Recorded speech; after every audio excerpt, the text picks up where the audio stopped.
Hi, welcome to the October 12th, 2021 Club Cubase live stream. We'll get started here in just a couple minutes. I'm going to do a quick audio test to make sure everything is coming through okay. Bear with me just for a second. Hi, welcome to the October. Okay, that all sounds fine. So my name is Greg Undo. I'll be the host for the live stream today. If you have not attended a live stream before, how it works is you could submit questions in advance to clubcubase@steinberg.de or simply ask ask questions in the live chat field. So you see the chat field there. So a couple of little things. So when asking questions, my ability to answer the questions in kind of a real time manner is after a while will become impossible. So I may be at sometimes 30 to 45 minutes behind the live questions. I'll apologize for that. We'll try to go through each of the questions in order as completely and succinctly as possible. So when doing that, if you have a question and if you don't get an immediate response, know that I will get to it. So if we could try to refrain from asking the same question repeatedly, that just kind of slows down the whole process. That would be appreciated. Also, when asking a question, if you could indicate if you are which version of Cubase, whether it's Cubase, Elements or Cubase 11 Pro, and which operating system. That information is sometimes helpful. So if you could include that, that would be great. Realize that during this time, my wife will be working directly above me, so you may hear her walking you may hear footsteps above me, and my son will probably be home for the last 30 minutes of the live stream, so I'll apologize for any interruptions or just extraneous noise that you may hear. A couple of people I just wanted to give a quick shout out to. So, we will try to have all of the questions. We'll have all the questions covered in today's live stream. Pinned to the top of the comments field of the live stream several hours after the live stream with timestamps, so you could refer to that. But if you wanted to actually go and find particular topics that may have been covered in previous live streams, you could go to cubaseindex.com, and Jan from Stockholm, who's on the live stream, has set up that site for us. So it's a great resource. And also, we have two people that serve as moderators. So we have Jazz Dude and Agent K. So they volunteer their time. They're not Steinberg employees out of the goodness of their hearts. They will try to, direct commentary, take care if we have any people that just kind of start promoting irrelevant topics. So, so we want to give a special thanks to them. Another wonderful resource that people could use is the Cubase Nation Discord. So if you haven't signed up for that, I believe Jazz Dude is involved with that quite a bit. And that's a great resource for users to have access to lots of tutorials and relevant information to their Cubase.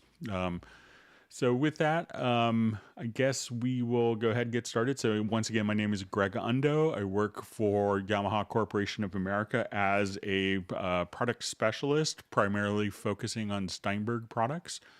And I'll be the host from the live stream. I'm presenting from outside of Washington, D.C. area in Alexandria, Virginia. So if you're watching the live stream, please feel free to introduce yourself. If you're watching it live, please feel free to introduce yourself and tell us where you're from, and that would be great. And we will go ahead and get started. Okay, so we see Jan from Stockholm and Jazz Dude and Randy Lee from Texas.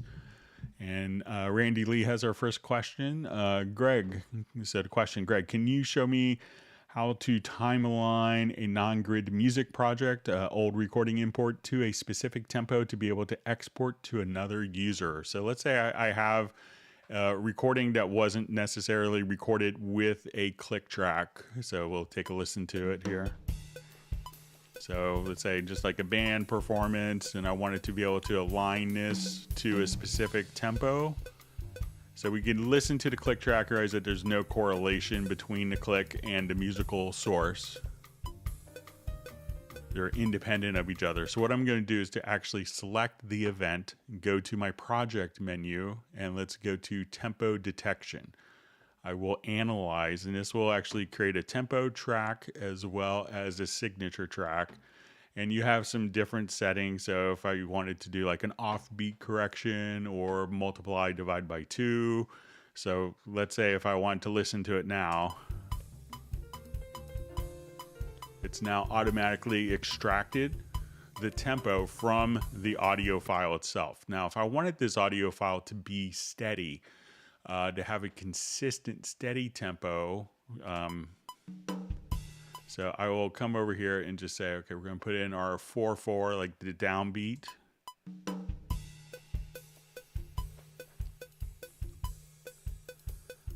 So I could do this across a multi-track or a single audio file, but if I wanted this to now follow a steady tempo, what I could do is select the event again, go to the audio menu to advanced, and we're going to say set definition from tempo. And what this will do is basically take the tempo information at every single beat on the file and embed that into the audio file itself. So we could choose this to store the metadata in the project or within the actual audio file itself. So when I come here, I'll just say, okay. We'll see this little icon appear in the upper right-hand corner. So now instead of following a tempo that's fluctuating, I could just come directly to the tempo track. I could deactivate it. And I could say, let's just have it play 142 beats a minute perfectly.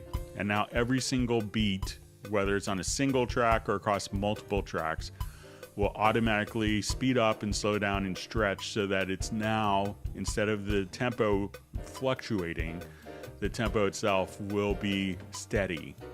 So if I want to change the tempo to be perfectly 156 beats a minute,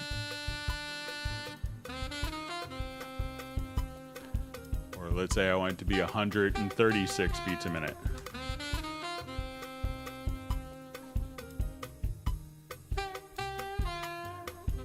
So, and then once you kind of have that done, you could export the file and pass it on to someone else, but that's how you could do it. So once again, go to your project menu, select a file, do a tempo detection. From that tempo detection, come over here, and once that's done, select the event or events and choose set definition from tempo, and then it will kind of be like a musical parasite tempo wise. It'll just follow whatever tempo you tell it to. Okay. All right, so we see Uno from Finland. We have a jazz dude. We have John Costigan from Kenosha, Wisconsin, Thermonuclear War from Serbia. Thanks for joining us. And we have Chris from Columbia, South Carolina. And we have Igal from Israel.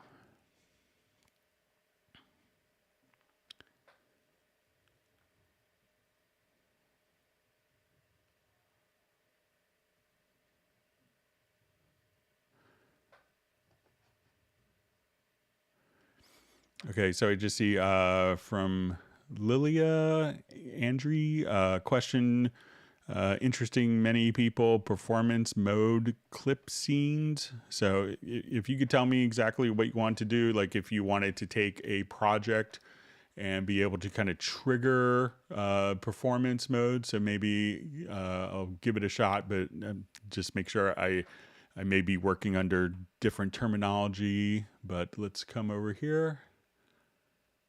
Let me find a particular project. So I could, at this point, just choose to have, let's say, different sections of my musical performance. So let's say if I take this project here, and I could define with an arranger track. So we can add an arranger track. So we already have one.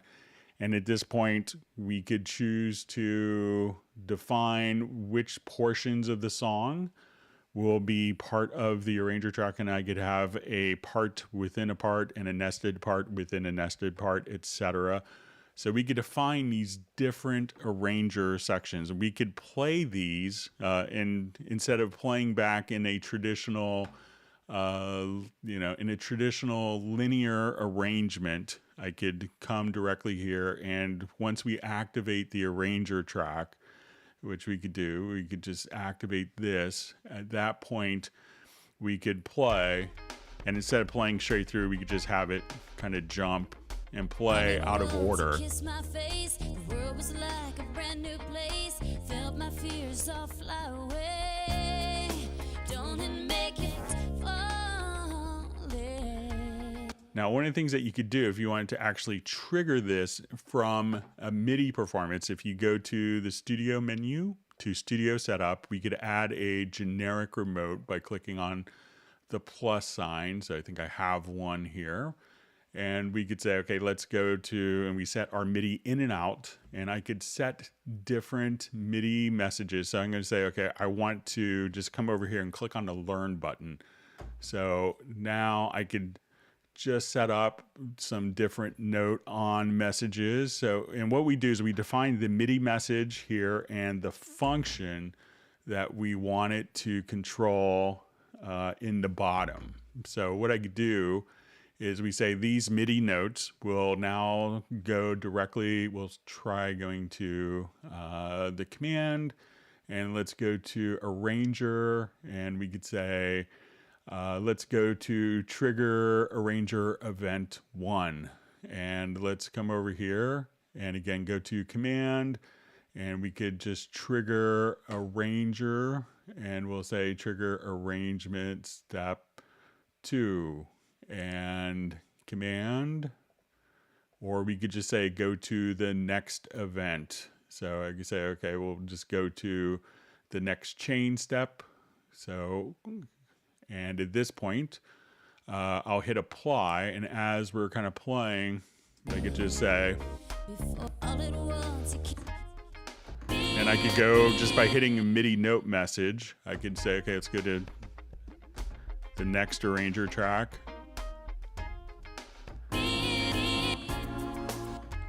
So you could trigger the arrangement in real time via MIDI.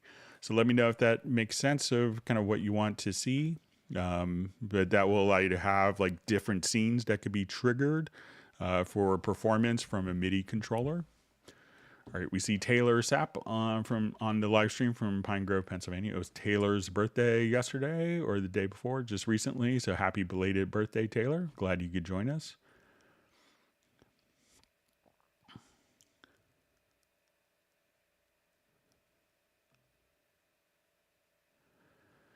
Okay, so I see from Taylor, did you ever find a solution to my score export issue that I emailed you about? So I think we did cover that in a previous live stream, but if you want to send it to me again, I'd be happy to kind of review it. But I'm pretty sure we did do that in a previous live stream, but we're early enough, Taylor, if you want to ask again. All right, and we have Tim Weinheimer from Mission Viejo and Mandy Lane. Glad you could join us early, Mandy. All right, and Mark Rabin from Montana. All right, and we see Jeff Sabelski from Chico, California.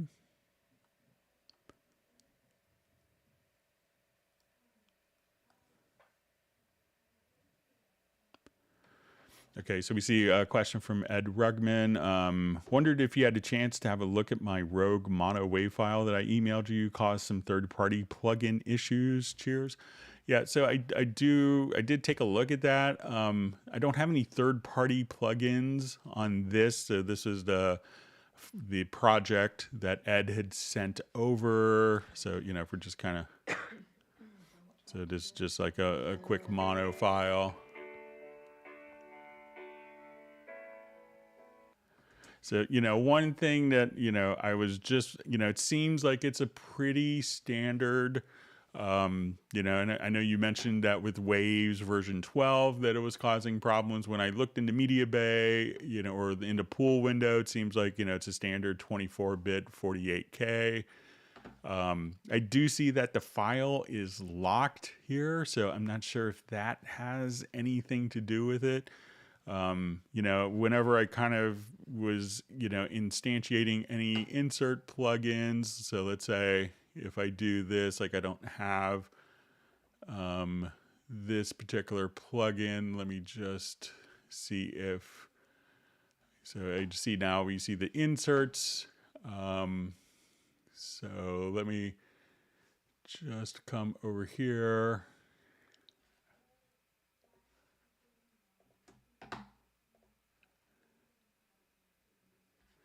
And I see that this, so I'm not sure if this particular file, it wasn't kind of, let's say if we unfreeze that particular track. So if we go to the inserts now, we could see, so I don't have that particular plugin, but when I come over here, the plugins that you had installed.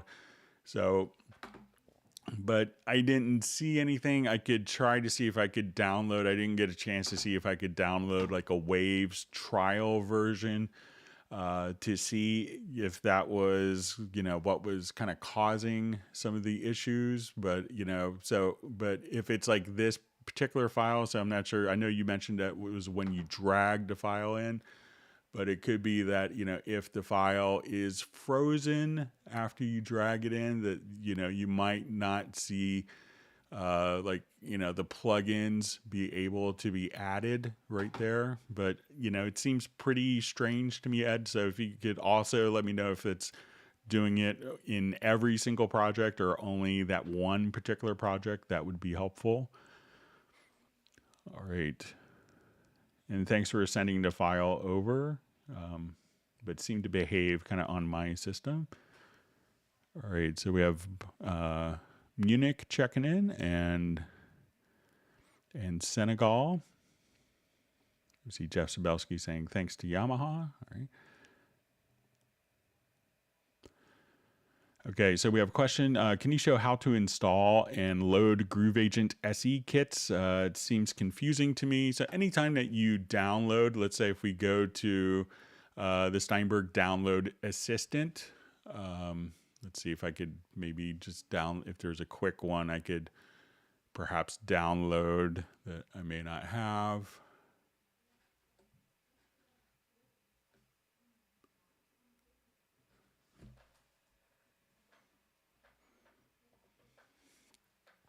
Okay, so, when I come over here, let's say, okay, I'll go to my Groove Agent. So let's say I'll do Beat Essentials. So I will go ahead and download the Beat Essentials. All right, so then I will open this up. And once I have the files here, I could just say, we're going to open with the Steinberg Library Manager. So we will now come directly over here. These have been installed to our default location, which you could set in the Steinberg Library Manager. So as soon as I hit OK here, let's go and load up. So if I wanted to add an instrument track, we'll go to Groove Agent SE. Then you could right click on the agent kits here. So let's say, okay, I want it to now come over here. And like here we can see, okay, here's, some of the beat agent kits, but you could see kind of all of the agents that you have installed. And from there you could, just load it up. So once you click on load kit with patterns on the agent, just right click. And then any of the ones that you've installed will just be available to use directly there. So, like kind of just, downloading it and just, even if you double click the file, it'll be a .vst sound file. Then the library manager will automatically make the association with Cubase.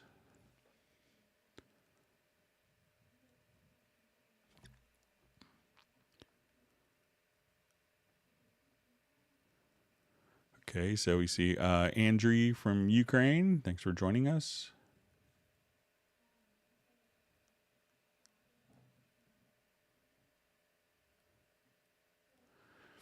Okay, so we see, hello, Greg. Hope all is well. Jazz got me to understand that Native Instruments installs to C / program files / native instruments. Can I move these files to Steinberg / VST plugins without problems? I think you're fine. So, they've started to introduce some VST3 plugins, and that will automatically kind of go to the VST plugin manager. So I think you could move them, but it's really probably not a big issue. Just to, I think the vast majority of their plugins are still going to be VST2. So, and if you just if you go to the VST plugin manager under Studio, you could just kind of click right here and just add the VST2 plugin path. So as long as you have the native instruments, it should automatically, be carried over and should be automatically scanned at that point. So, it's usually not a big deal to have kind of multiple plugin paths as long as you have it defined, but you could move it into your other plugin folders and it shouldn't be a problem for you, John. All right, so we have Thailand, entertainment from Thailand checking in, and Rodney from Los Angeles. I see Jazz Dude's making a great point of just copying the 64-bit files. All right, we see Michael Pierce is checking in from a train ride, coming home from work.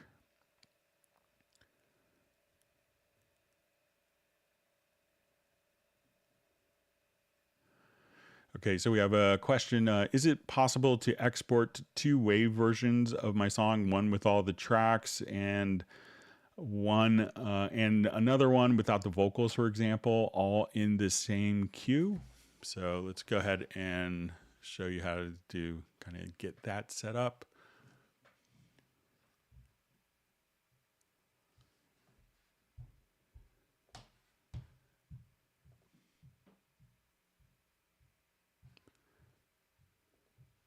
All right, so let's say if I just take kind of all of my tracks here, and I want to send this to a folder, or let's say we will send all these tracks to a group track.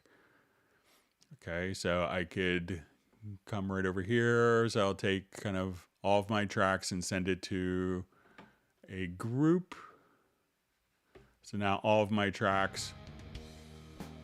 So let's say, but in this, I don't want to send the bass to the group. Okay, so we take a look at this and we'll solo.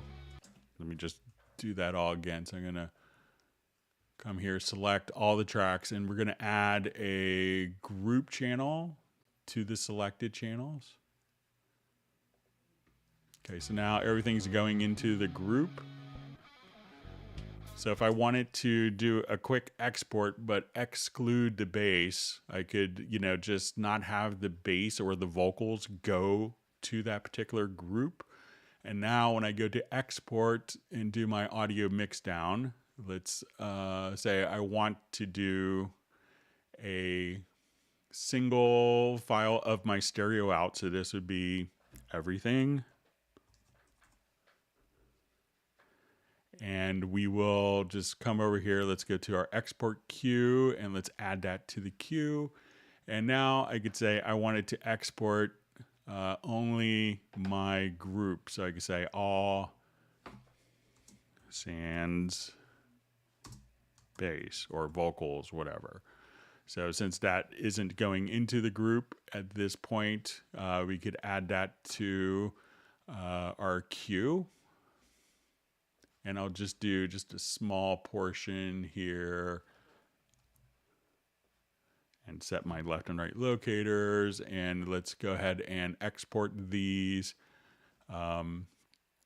we'll create audio tracks and we'll start our queue export.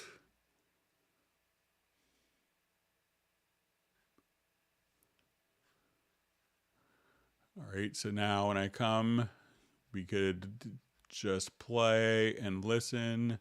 So say, okay, I want to take all of the files here. We'll make sure this isn't muted. Okay, so let's say now we'll have everything And if I wanted, there's without the bass. So that's how you could kind of do kind of an export stems minus vocals minus different instruments pretty easily using the export queue. So send all the tracks to a group and export the group, and then you could export the entire mix as well. So.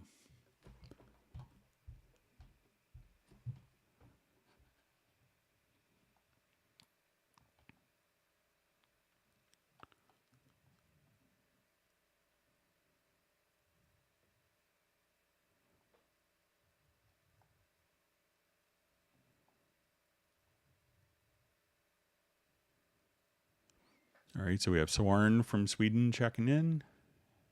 And we have Alex checking in from Stockholm. So we have our Swedish contingent.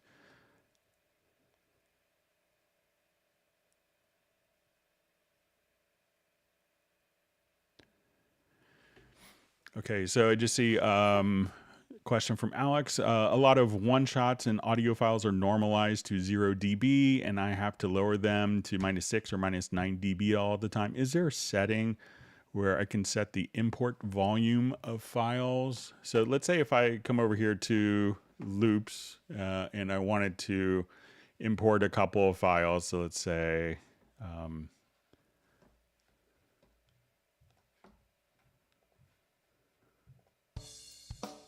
right, so let's say I have this particular audio file. Now I have my preview volume here set to, let's say, around up here. So I can have my preview volume. So I'll just double click and import that. Now I'm going to adjust the preview volume down and import the same audio file.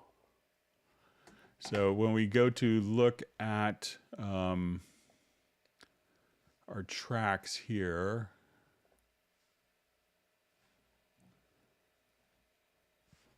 I think that you could, let me see if I think we could change the volume based on the preview volume.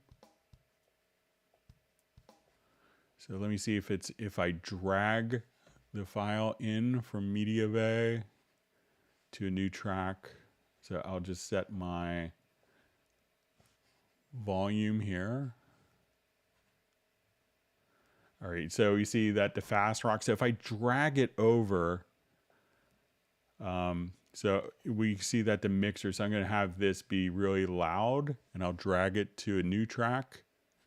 And then as we do that, the mixer volume, if you drag it, can be based upon the preview volume can take part. So if I have my preview volume down about 1/3, I could drag this over. And then if we look at the fader for the channel that's just created, we could, just have the actual volume from the preview carry over. So if you set the preview and if you're dragging from the media bay, it will kind of create the volume from the preview volume on a fader. So if you wanted to just drag that down and then drag the audio file in, that will automatically attenuate it down, so you're not always hitting at 0 dB.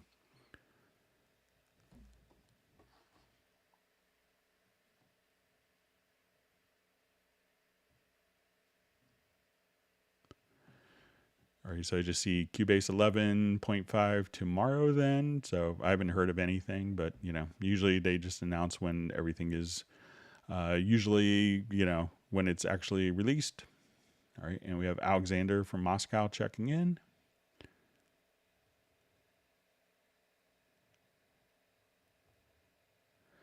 All right, we see from Randy Lee says, Greg, thank you. I will now salvage a track for the next record. Thanks. Yeah, that's a feature. The tempo detection has saved a lot of tracks that were recorded on tape. All right, we have Chris from Poland checking in.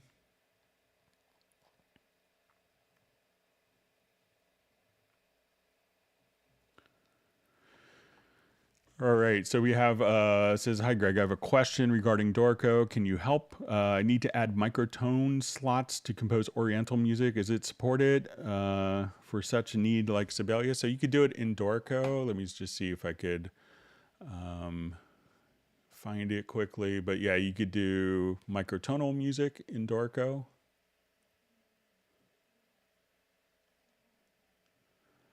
So we'll just go to open up Dorco here.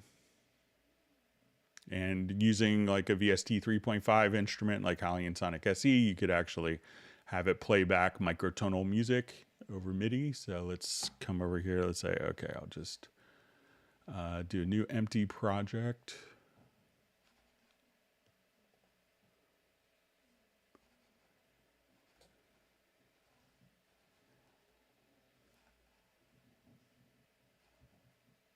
And I may even have just a quick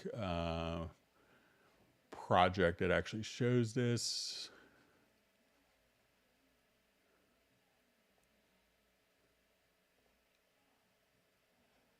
I may have it on my other computer. But I think if we in Dorco, so let's say if we go to our setup,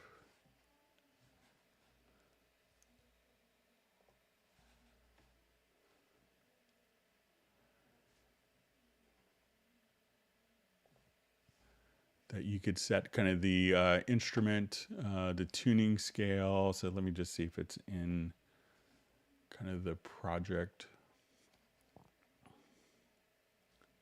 setup. So I know it can do it.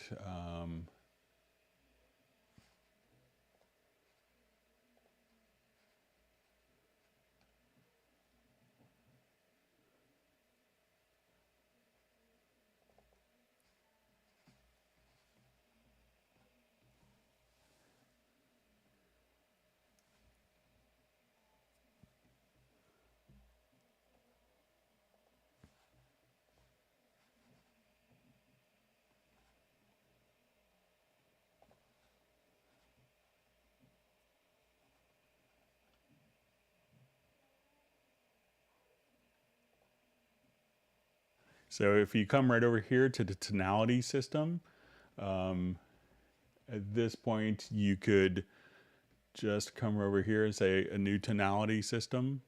So you could say, okay, let's say you need to do,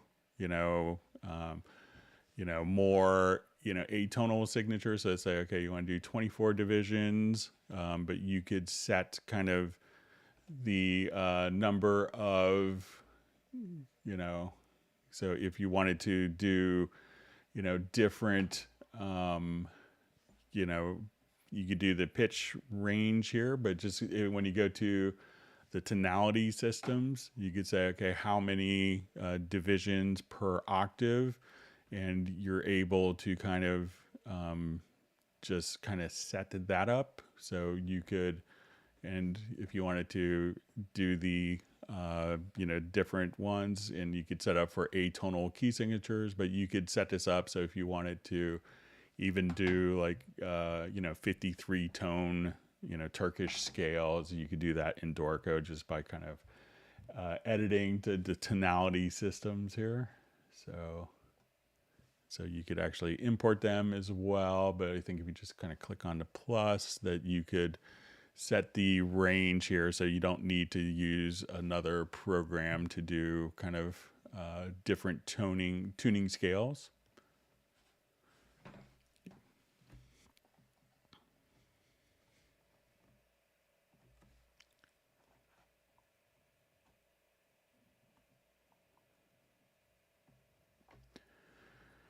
Okay, so we have another question. If you have a plugin in VST 2.4 and VST 3, are there performance difference in terms of how much they load the CPU, or which is the first choice? So the first choice would probably be VST 3, so it's going to be a more stable plugin format. But one of the features that you're going to have with VST 3 plugins is if you go to preferences to VST, and let's say if we go to plugins, there's a little function here that says suspend VST3 plugin processing. when no audio signals are received. So basically, a VST3 plugin, if it's not actually playing or it's not actually processing audio, it's not going to take any CPU cycles. So that's a preference that you could have. So at that point, you could get more performance out of a VST3 plugin in certain scenarios. So, but that's a great feature. So when in doubt, always go for the VST3. It also will give you side chaining. It will give you, the ability to automatically adapt if the plugin is set up for different surround configurations. So if you're doing multi-channel stuff, it's really helpful for that. And, it's just a bit more contemporary for what people are kind of expecting. So.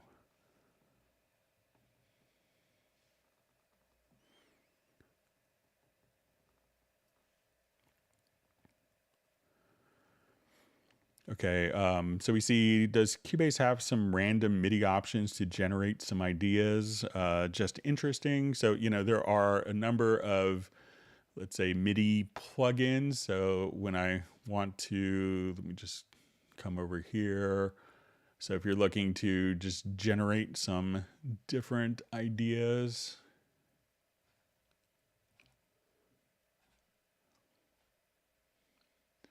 let's say if I have just a piano, and, if we go to like a MIDI insert, at this point you could, do stuff like, okay, I want it to do, like, let's say a step designer. So we could open up kind of different, so if you wanted to kind of just, play different notes, we could have it, do stuff like that. Or if you wanted to set up, arpeggio. So if you hold down a chord, you could do stuff like that. So say, okay, I want this to be eighth note triplets, and I hold down a chord.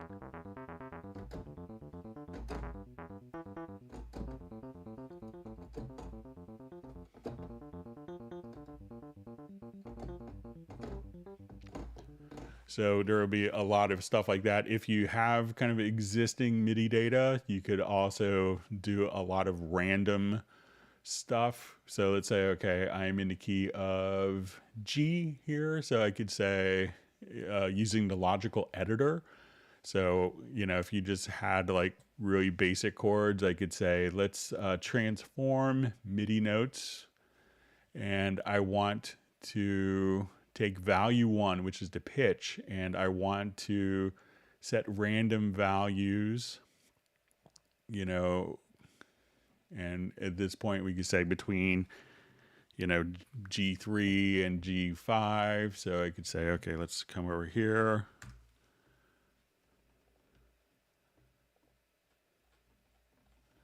So we could set random values here, and we could also say, value 1 is going to also transpose to scale, and I want it to be in G. So I could just come here and just randomize stuff even within its own key.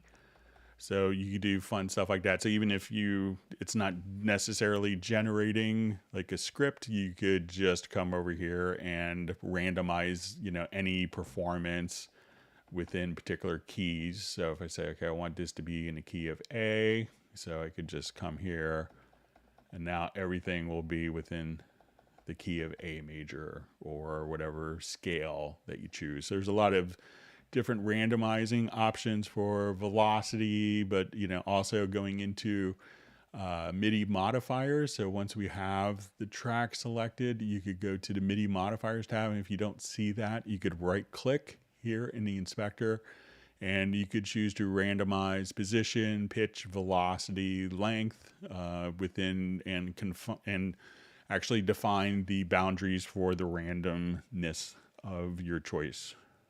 So a lot of great things that you could do.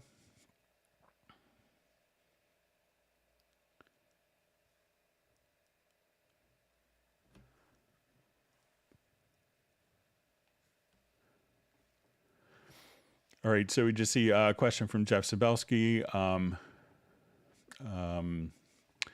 So in Cubase Pro, Halion 6 chromatic sampling has ever shortening length of the note of the higher up in the octaves. I'm missing a setting for 5 octaves to maintain note length in upper samples. So if there's not like the higher, so let's say, if we're playing like a piano, we just turn off the, so let's say, if I'm just playing, depending on the sound itself, it may not, like the voice may not, sound as long, and that would be natural. So what a lot of times people would do if you're doing that within Halion is you could set up like a loop. So, and this is kind of a common thing, like if you wanted like, a short sample to sound like it's being held forever. So if I have a Halion 6 here, I'll just, and you had, let's say, one particular sample. Let me just drag over like this audio file to here. So as we wanted to do this, you could go into the actual sample editing, because naturally it may not, the note may not just sound as long. Like a low piano note will sound much longer than, the highest piano notes that you would play.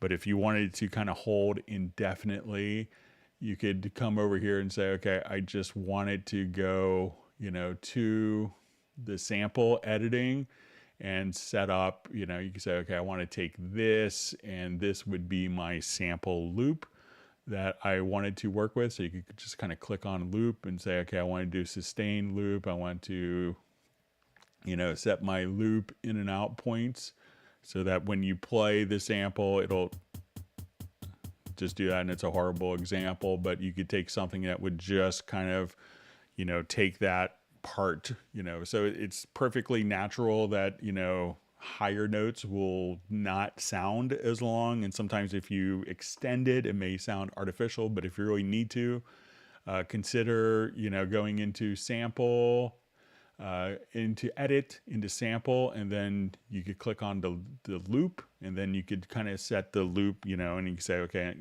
if I hold the note down longer, it'll just do this loop point, and then when I release, the loop will turn off or do kind of a release sample from that point. So give that a try, Jeff. So I just see a question. Greg, have you considered doing any video shorts for spectral layers or spectral layer hangouts yourself? Your presentation style is superb. Pace of explaining things are missed on other Steinberg videos. I know that, we have Mike Scheibinger, who, is set up to do the spectral layers. So I think he's doing spectral layers hangouts. But I'm not opposed to doing it, but I could check with the spectral layers team, because I know Mike is that's his primary area of focus, and he's much better at it than I am. But I will mention it to them to see, but make sure that you make sure that you have seen some of the spectral layers hangouts already, or the live streams. So, but they do already do that.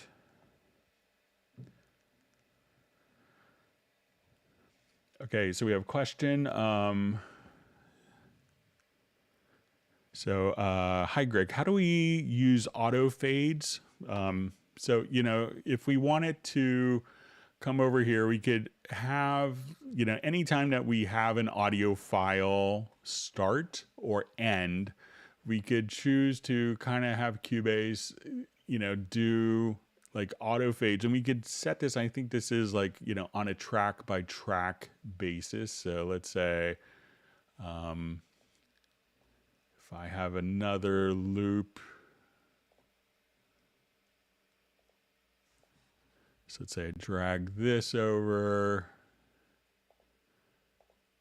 Okay, so once we come right over here, we could have the auto fade settings, and this way, we could have Cubase kind of anytime that an audio file starts, we could have it do kind of an auto fade in or an auto fade out of 10 milliseconds. So, sometimes you may get to the point and you could choose, okay, I wanted this as my fade in or my fade out.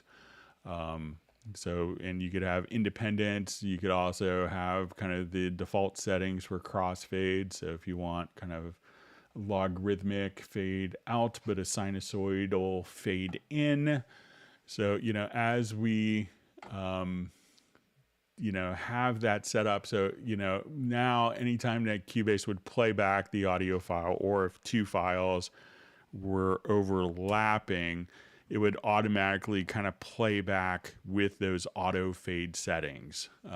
Other things that people miss, if it's not necessarily that what you're thinking of, but, you could obviously just kind of do quick, fade in, fade outs and fade ins accordingly. You could also just select a range and hit the letter A, and that will do a fade to the range. So if I'm at the beginning of an audio file here, I could select the beginning and then just hit A, and that will do kind of an auto fade in based on the range selection.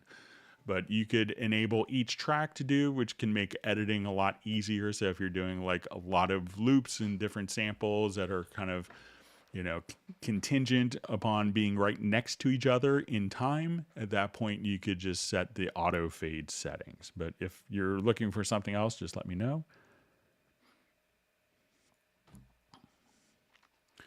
All right, and if you learn something new in the live stream, make sure that you do hit the like button, and that enables us to continue to do these live streams in this format.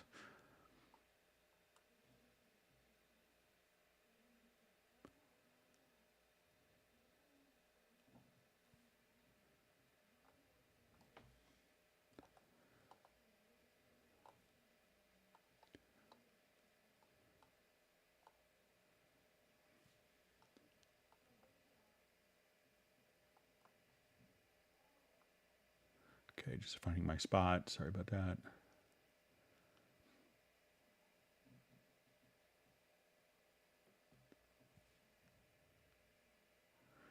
Okay, so we have from Chris question: is it possible to make Cubase only display? Okay, here's a simple question. Been a while since I've used Cubase regularly.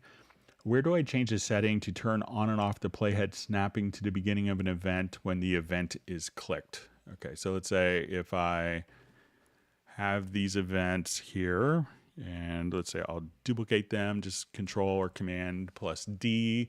So if I want the playhead to jump to the beginning of the selected area when it's clicked, I think if we go to your transport menu and we just check use video follows edit mode. So now when I click here, the playhead cursor will immediately jump directly to the beginning of the selected event. So once again, transport and go to use video follows edit mode.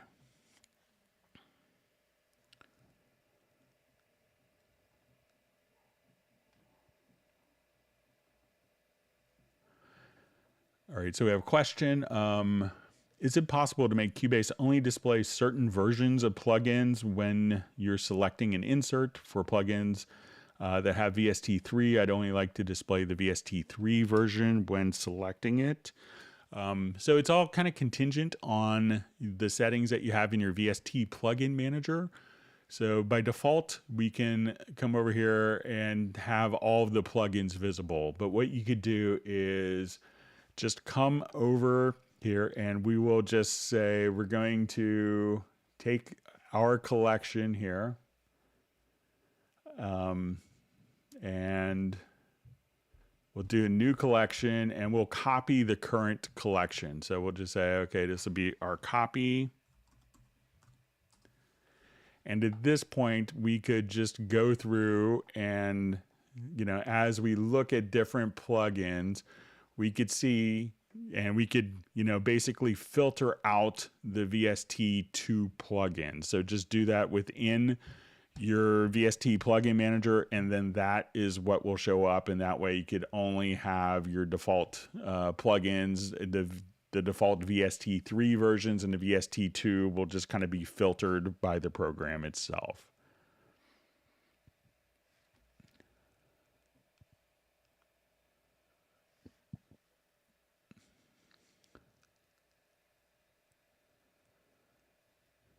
Okay, so we have a question from Alex Pop.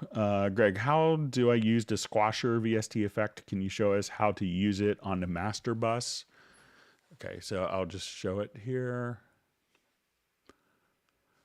I think I have a project that we could show it on.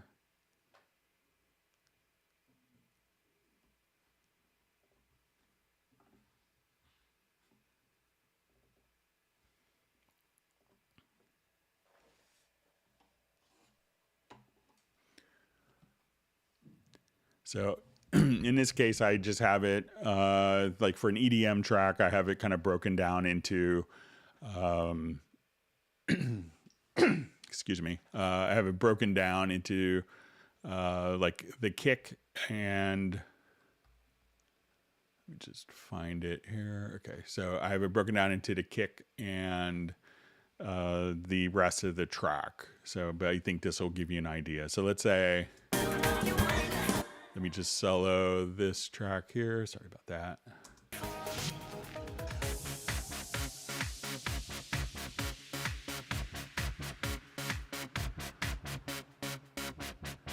So let's say, okay, we'll start with maybe the kick in this case here. All right, so I'm just gonna enable the squasher just on the kick itself. All right, so I'll just come here. And what the squasher is, if you're not familiar, is an up-down compressor. So let's say now we'll bring in like the rest of the backing tracks. So let's say we bypass the squasher.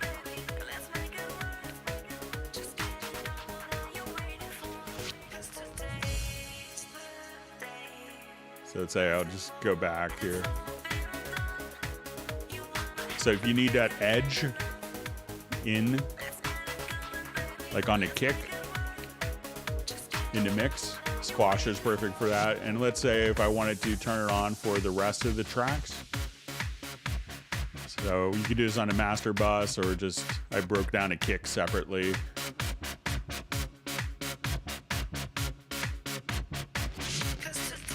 And this is just a master bus glue preset.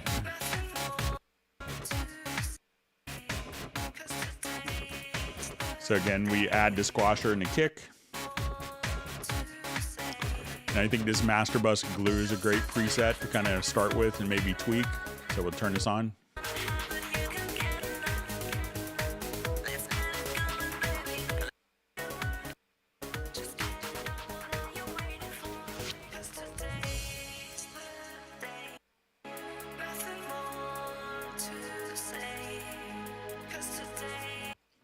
The kick come in again here in a second.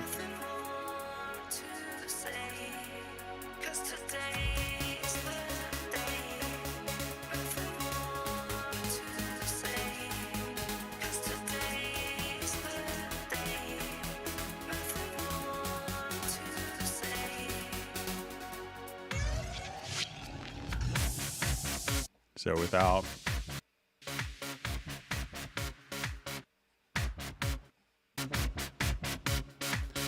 So like but what's interesting about Squasher is a lot of times people think of it as like, oh, it's a great, wonderful tool for like that genre of music, but you could use it on classical stuff, use on soundtracks, use on rock tracks, and get wonderful results with that as well.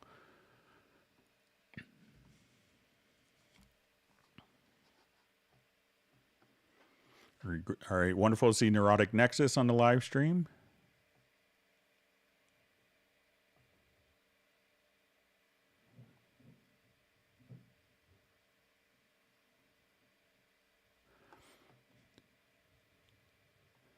All right, so I just see a question. I think this might be going back to like our tempo map that we did. So, question from Rodney E. Foster Sr. Can you edit the key of the sample as well as the tempo? So, let me just go back to this. So, if we wanted to do, to transpose this, we could do that as well.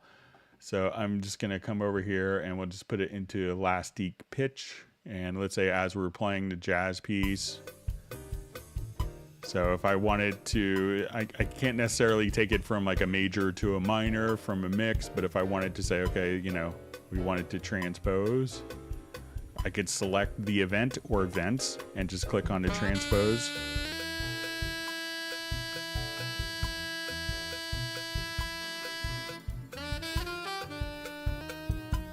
So let's go up in our semitone.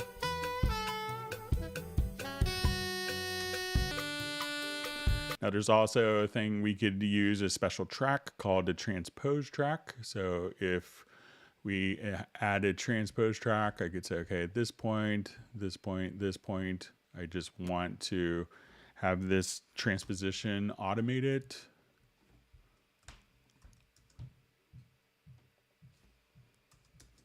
So as we listen to it, we can say, okay, we're gonna start in our home key and then we'll go up 4 semitones.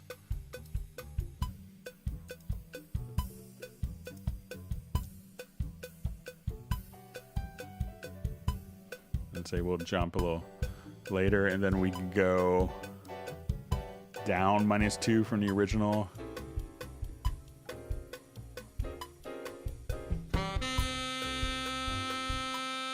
And when we get to this black portion, we'll go up 2 semitones from the original.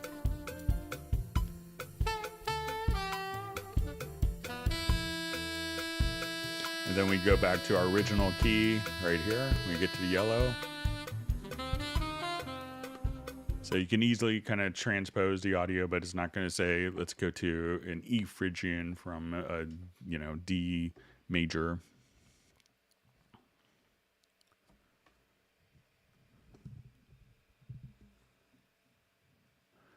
All right, so we see a wonderful comment from Mark Taylor. Thanks for the mention. I've been loving Cubase 11 Pro so much this week. Your tutorials and the help from members have made the biggest difference for me in my music. Thank you. So you're welcome, Mark, and that's very kind of you to mention. So.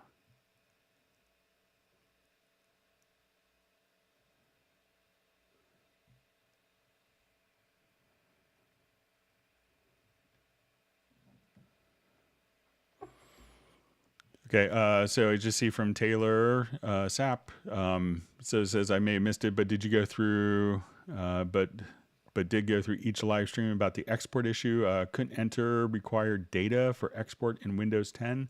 You didn't have any issues with my project on a Mac. So I did test it on a Windows machine as well and didn't have any issues with the file on Mac or PC. All right, so we just see a question. Does Cubase have VU meter like in Studio One? So currently we have, loudness meters, we have wave meters and PPM meters, but there aren't any VU meters, but there's a number of plugins which are shareware which will allow you to have VU meters. So currently not that come with Cubase. I guess you could, if you had to. Some people will use like maybe Magneto.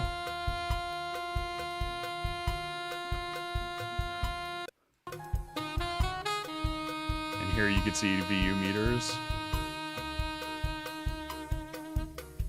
So if you don't adjust the gain, even if you turn off the plug-in processing, you can still have the VU meter there. So I guess in essence, yeah, you could have it, but not on every channel. So that's one way of seeing VU meters.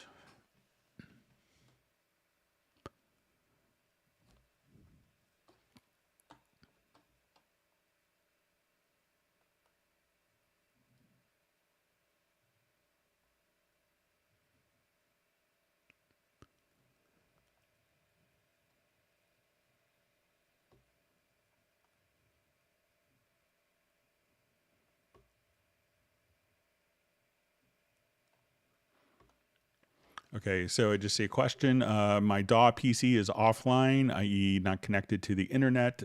Is it possible to download the files anyway on another computer and take them over to my DAW by USB stick? So certainly. So it's just the installer file. So you don't, the license activation can be done on another computer, and, with your USB E licenser, and the installer could be copied via just a standard USB like flash drive.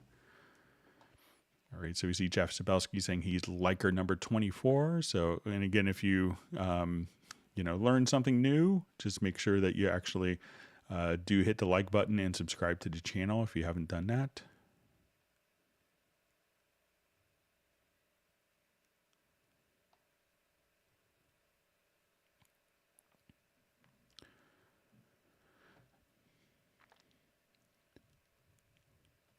Okay, so when we see just maybe a further clarification from Ed Rugman, who's having problems with his loading up plugins on particular audio files, and I just see it maybe seems to be only be problematic on M4A files that were converted to WAV, like something in the metadata is wrong.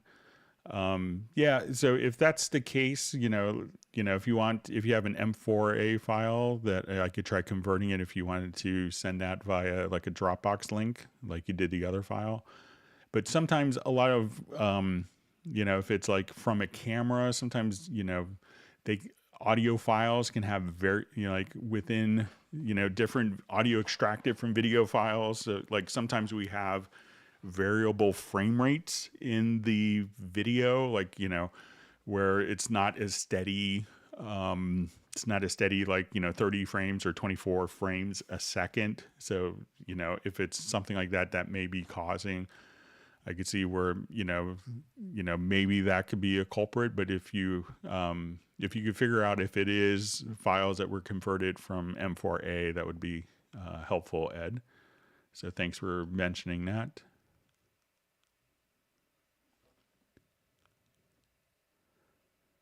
All right, so we have Deep Low Sax checking in and Sergio Casimir. So thanks for joining.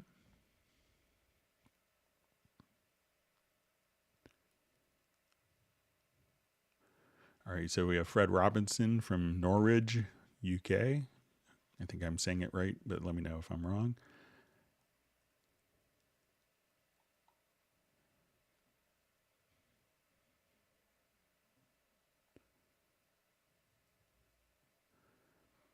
All right, we see that Pablo has made the live stream from Galicia, España.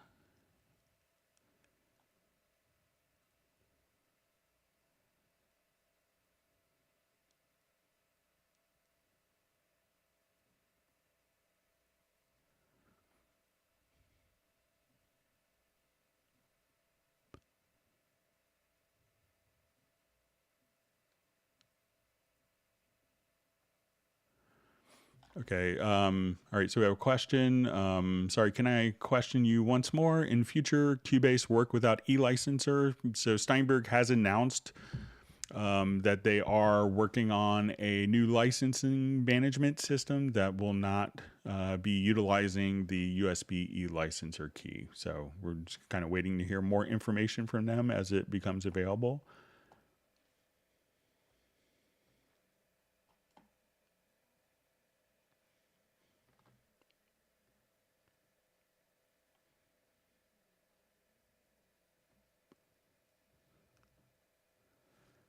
Okay, so we have Theodore from London checking in. Says, many thanks, Superstar, for all you do for us. So I try to make everyone else a superstar. So.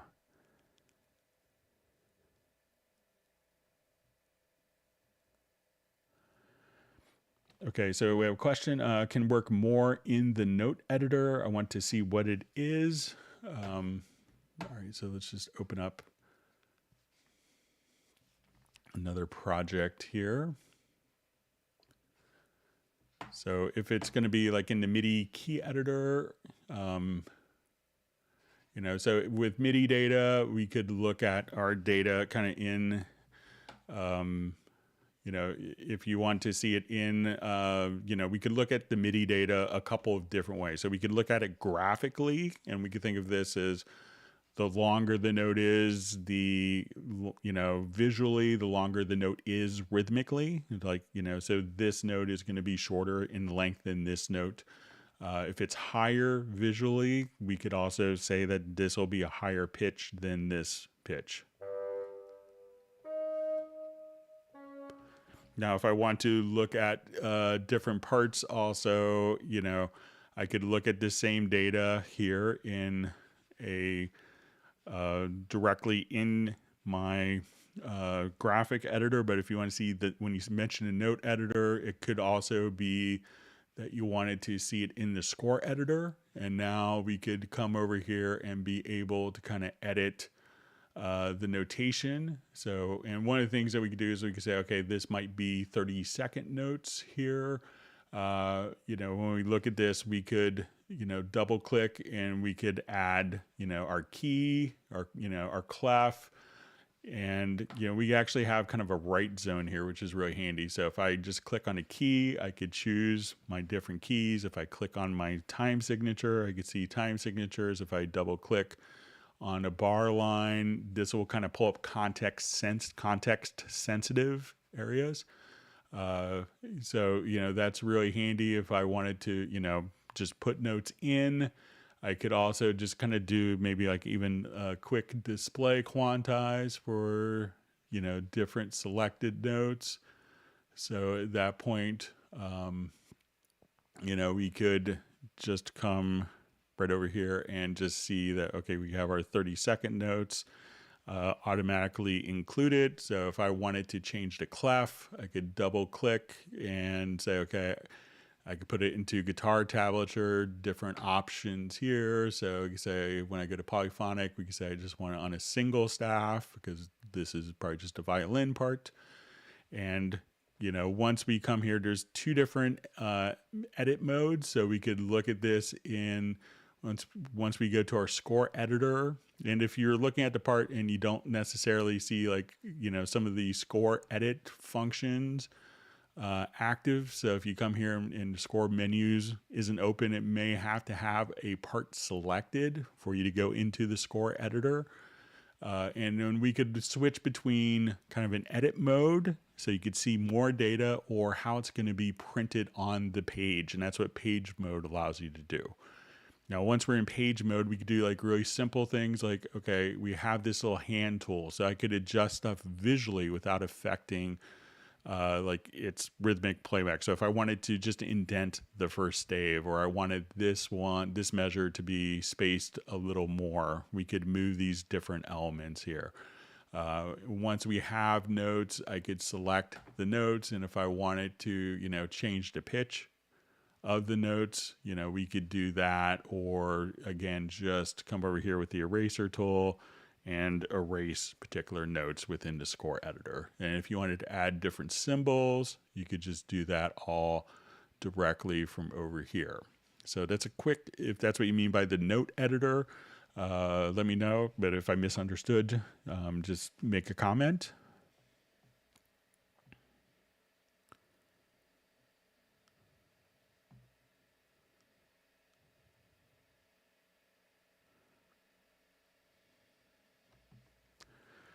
Okay, so just see, when attaching an expression pedal through my keyboard for opening and closing the hi-hat in Groove Agent, I use Learn CC, but it connects it opposite. Gear up is hi-hat closed and vice versa. Okay, so if you, how do I flip it so it works like normal? So there could be a polarity switch on your particular keyboard, but I had Hans Zimmer kind of ask me a similar question with this. And I think what we could do is, I think I may have saved it as a preset here in the logical editor, or I may have deleted it. So let's say if I wanted to, I'll just do it with modulation. So I will come over here and we'll say type is equal to controller, And we're going to say value 1 of the controller is 1. And in your case, it may be 11. And then for my action target, I think what I want to do is we'll take value 1.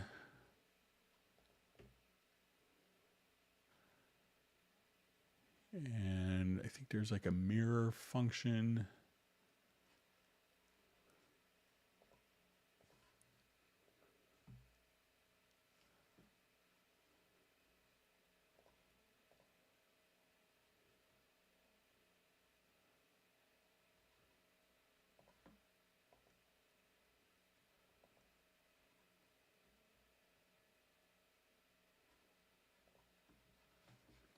But I think that there is kind of like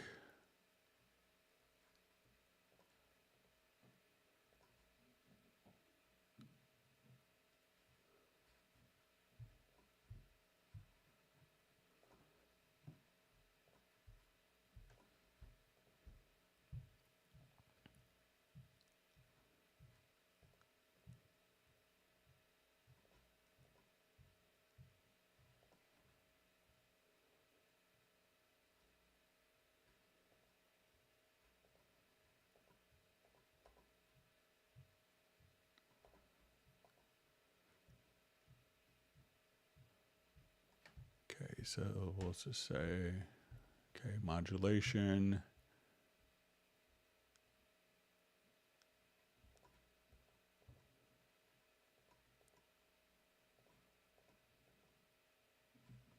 Okay, so I think if we then say value 2 mirror, and I think if we set this to 64,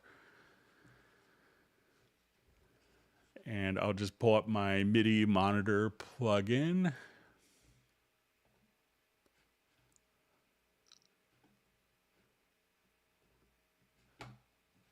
Okay, so I'm going to start with my modulation all the way down. And then as I go up, it's actually inverted.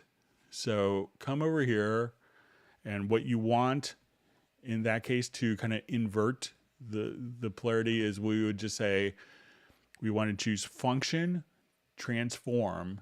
We will say type is equal to controller. Click on the plus sign again. MIDI controller is going to equal, in your case, controller 11. And then we'll say value 2. We want to, under operation, choose mirror. And for parameter 1, choose 64. So I'm going to start kind of at the bottom of my modulation wheel, and we look at this, we'll see that the values here in value 2 will just increase as I go all the way up. So I go all the way up, I turn this on, and I'm going to move my modulation. So now at the very bottom, it's 127, and as I move it up, it's inverting it so that we could just go from 127 to 0. So once again, just kind of save that. So I'm going to save this as my preset here. So I don't have to recreate it again. So I think if you do that, that will do the trick for you. And make sure that once you have that on, that you actually enable the module for that. It's something that could easily be missed. So give that a shot.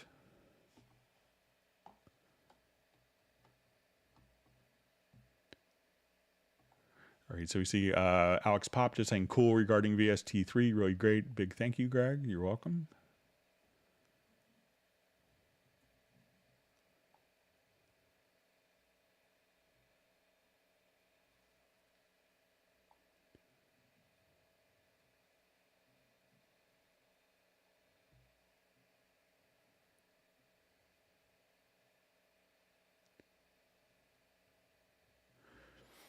All right, so I just see, all right, we see Jazz Dude doing some moderation coming up. Let me just go back.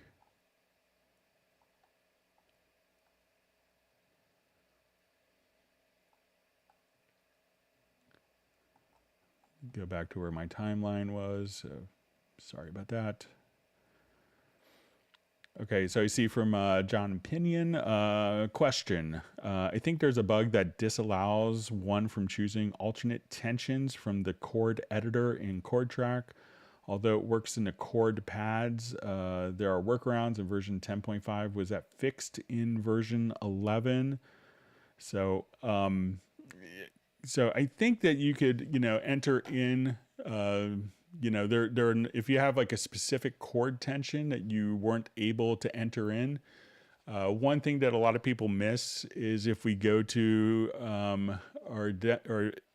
under preferences, we can see event display chords and pitches. That here you could actually kind of define different chord progressions. So if you wanted to say instead of a sharp 11, you want it to be a flat fifth, so that anytime that you insert a flat fifth chord, that it won't automatically make it a sharp 11th. So there are ways of creating kind of custom chords directly here within the editor. But if you have like specific instances, and I think if it's done in a chord pad, so let's say if I come to the chord pad, I mean, this is kind of the same exact editor. So let's say if I come here and I have that as my, let's just say if I have that and I go to a chord track, that I think if you drag it from the chord pads to the chord track, that that it should carry over the same tension. So if you have a specific tension that's not working, let me know, and I'd be happy to see if I could get it to work on my.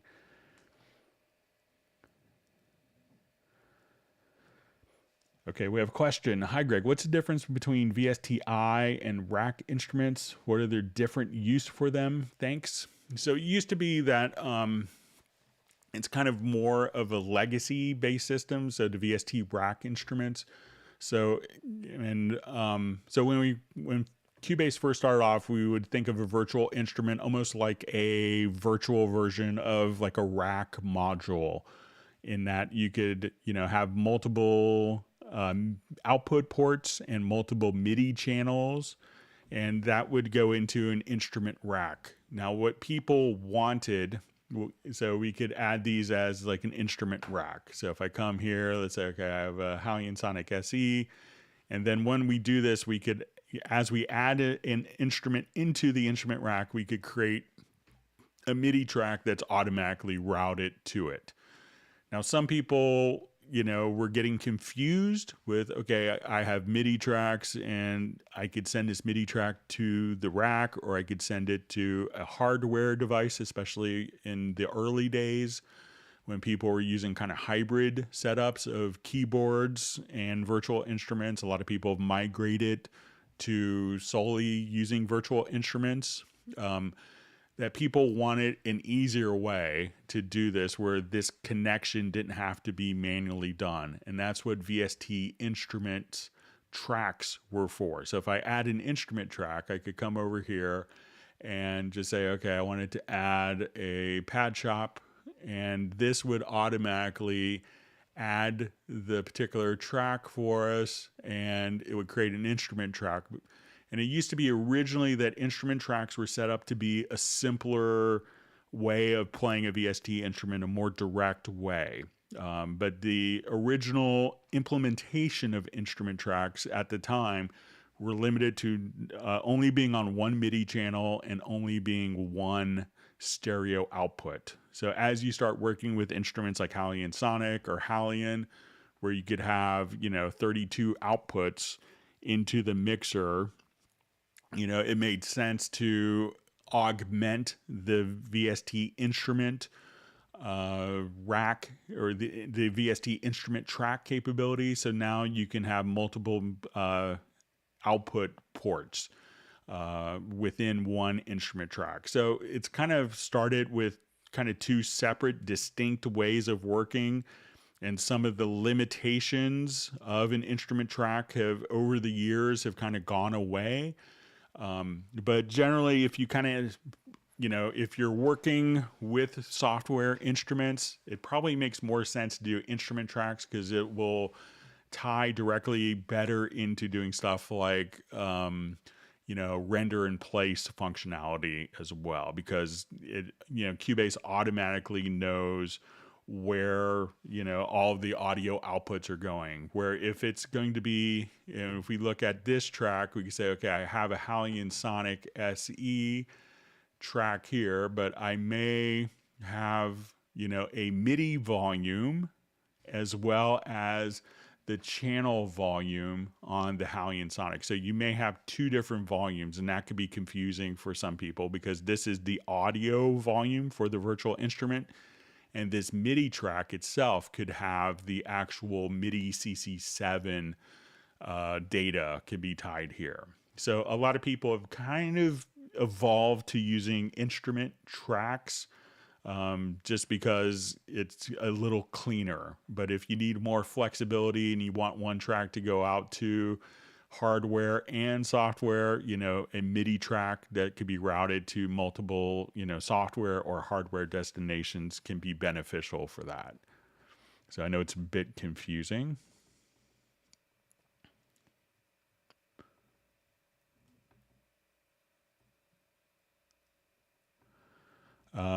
So I get to see it's Cubase 11.04, not the latest version. Seems like Greg is not using 11.04, maybe older or newer. So I'm running 11.04, but sometimes my projects were done in previous versions. So that's why you may see kind of, Cubase version 8 project.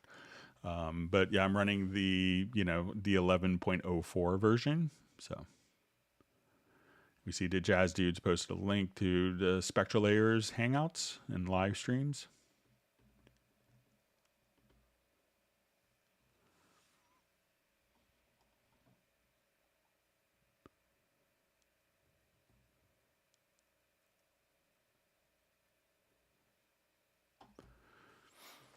All right, so it's just a question. Hi, Greg.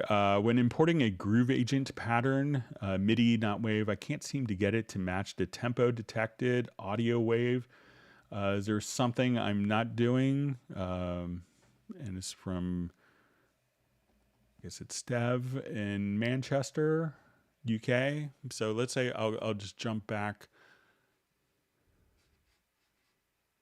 to the file here. So let's say we'll go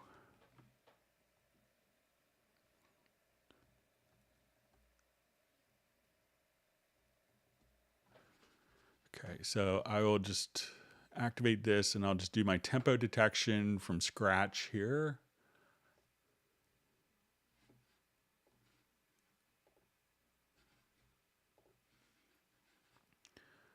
Okay, so I'm going to do my tempo detection.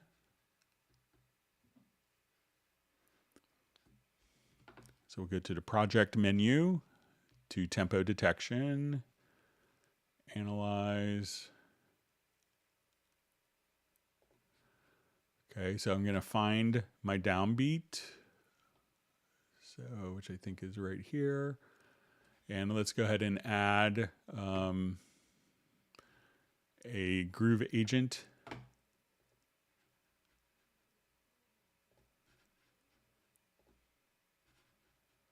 All right, and I'll find something horribly inappropriate. And I'll just say follow transport. So now as I play, I'll just select a quick pattern there. So now as I play, here's my new dance remix hit.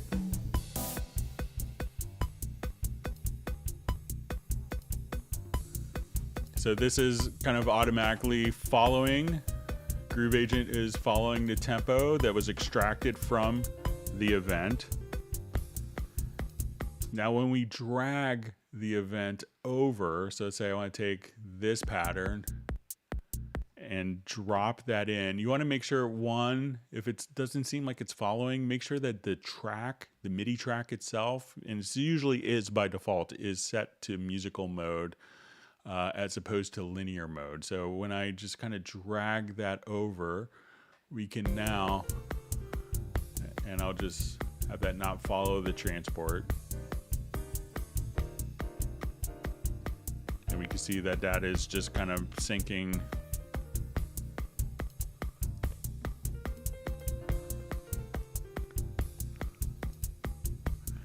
But if I had this set to linear mode, you know, and let's say it was constantly changing tempos, then, you know, it may, you know, that may kind of not be in sync.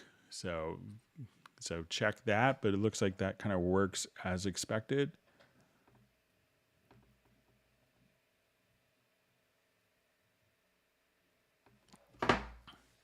Sorry about hitting my watch.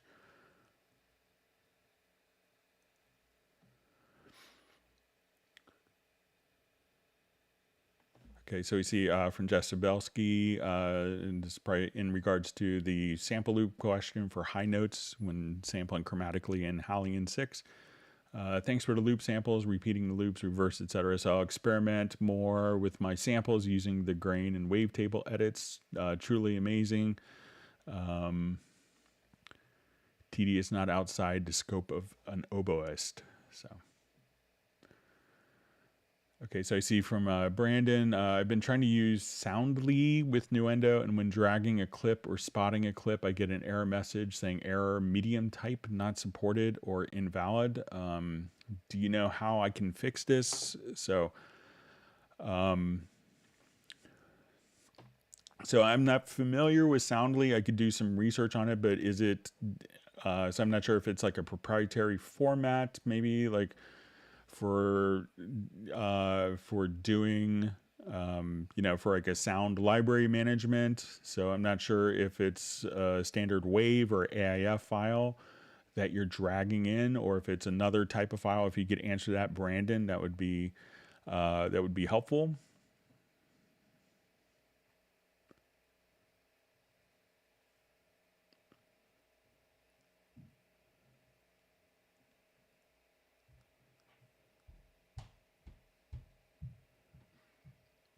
All right, so we see Squasher sounds very much like OTT. So I would say that after Squasher, there's a lot of people that haven't been using OTT. It's kind of a similar plugin.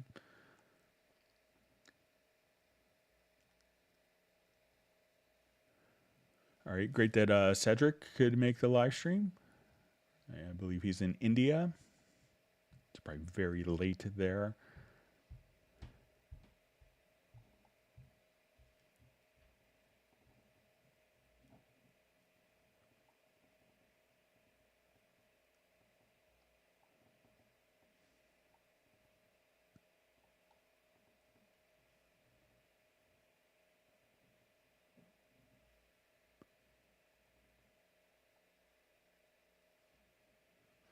See, Jeff Shabelsky is just mentioning the reason there were so many one-hit wonders is because the guitarists never knew how to transpose. So there's lots of people on different instruments don't know how to transpose.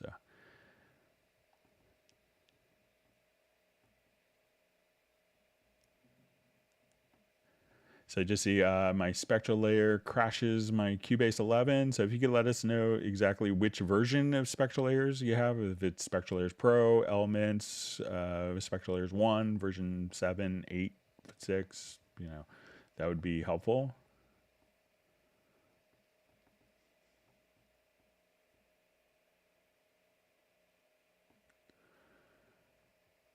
All right, so just see a question, Greg. Are you using M1 Mac right now? So I'm on an i9 with 32 gigs of RAM.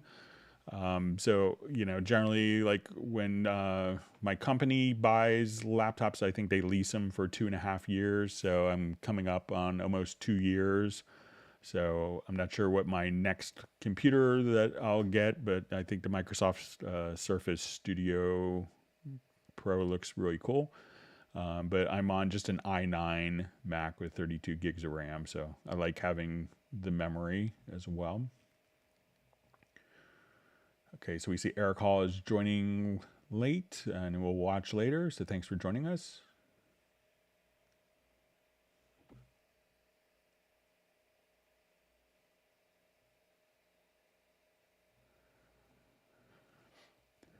So I just see from Taylor Saps just reiterating from his previous question from a previous live stream. I'm unable to export scores in any project, not just the one I had to issue about. Any ideas that could cause an export dialogue fields to be dead?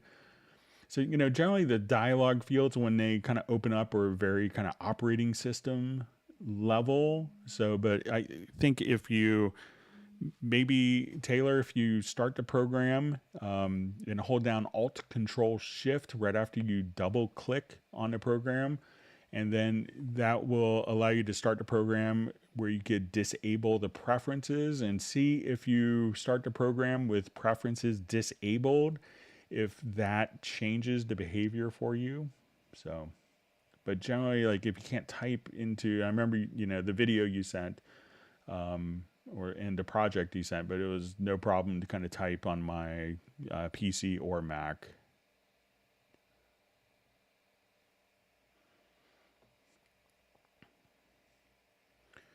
Okay, so we have a question. Anyone know how to make Cubase heard on stream? I'm currently trying to figure that out and having a lot of trouble. So there's a number of tools that could allow you to do that. So like if you go to like here on my audio interface, so if I come over here, let's go to my DSP Mix FX, on my URC interface, there is a loopback function. So you could do that for voice chat or for live cast, and you could loop back. There are some utilities for Mac and Windows, like one that people often use on PC is Voice Meter, and there's similar ones on the Mac platform where you could kind of route the audio output. What I do for my live streams personally, and I'm sure I could update it, but it's been very reliable, is to take my Cubase output into a mixer and my microphone into the same mixer. And I use one audio interface for Cubase, and the live stream, is being utilized from the mixer itself. So I have one audio interface that functions for the live stream and one for Cubase, and that works really well. So if you have an old interface laying around, maybe try that.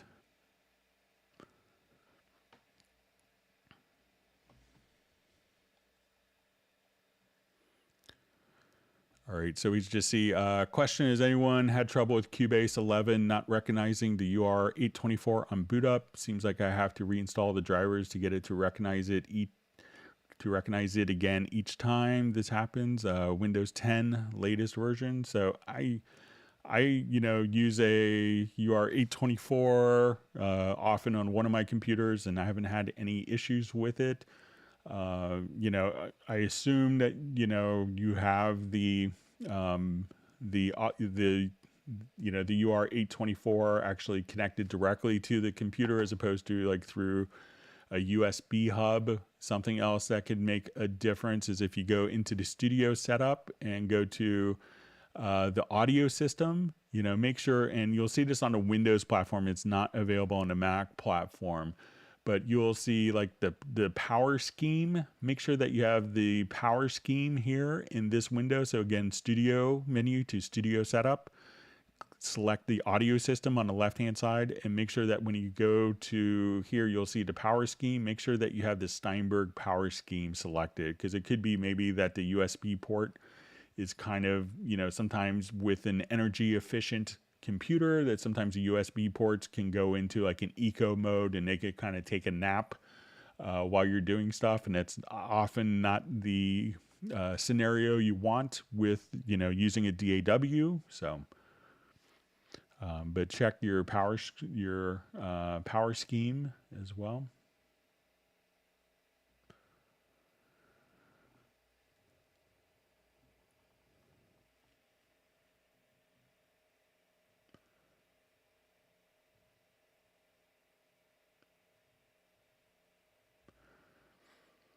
All right, so I just see from Taylor Sapp, what could cause some missing bar lines in the score editor? So it would be interesting to see if you, so let me just jump back to this project here quickly.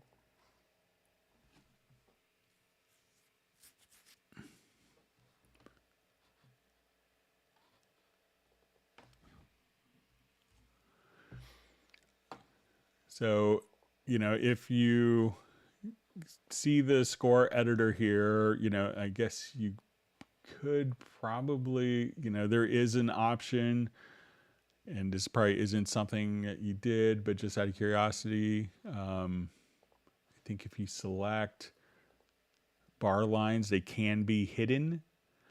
So, it could be something like that. And you could, just kind of go back and make sure that bar lines aren't actually hidden in the score. So that could be something to look for with that. But, see if, like, if you zoom in and out, like let's say hold down, I think it's Control on the Windows platform, and we come in, if the bar lines kind of show up there, maybe at a different resolution, and that could be indicative that maybe it's a graphics card driver issue. Like if you resize and the bar lines appear, or if when you print out parts, if they actually, if the bar lines are there, that could also, that would also kind of lead me to think that maybe it's a display driver, but I really haven't heard of bar lines being missing in the score editor. All right, so we see from Atlanta Guitar, drop the dongle. So yeah, as we mentioned earlier, Steinberg is in the process of transitioning to a new license management system without the dongle. So, all right, so we see, is vertical zoom, here's our question, is vertical zoom with mouse wheel plus key possible? So generally it's, as of now, it's just going to be horizontal zooming that way. So, if I wanted to just hold down the Alt or Option key. So I know that is a common feature request to hold down a different modifier key for vertical zooming. So there isn't a way that I know of to do that. I think some people have, remapped particular keys to do stuff, but you could also just kind of use, G and H, which are very common, and Shift G and, Shift H and Shift G to kind of zoom vertically as well. So I know it's not using the mouse scroll wheel, but if you're kind of using keyboard shortcuts, that is another way of being able to kind of get to the same spot that way.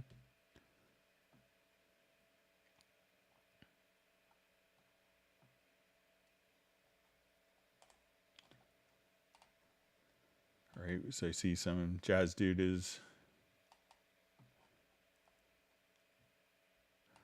done some moderation for us. Thank you for that.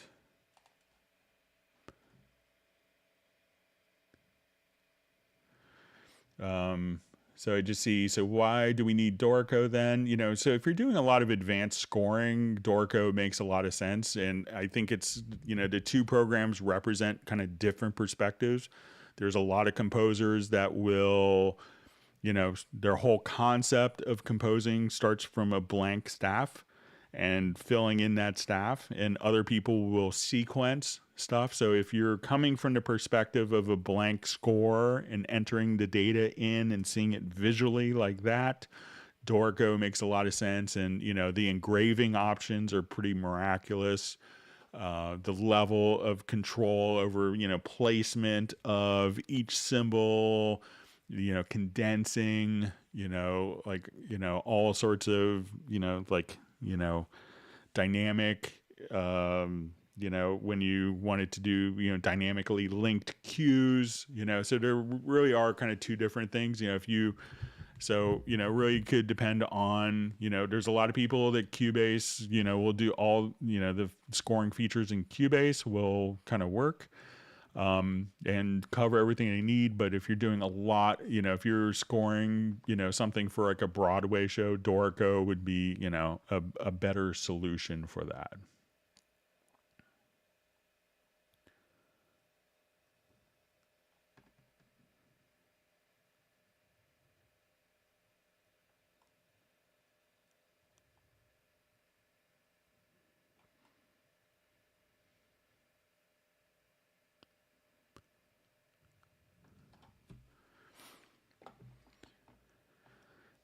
All right, so we see how to change preset in VST on track.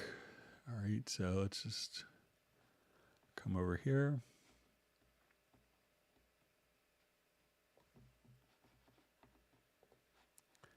Once again, thanks for all the great questions. If you've learned something, make sure that you do hit the like button.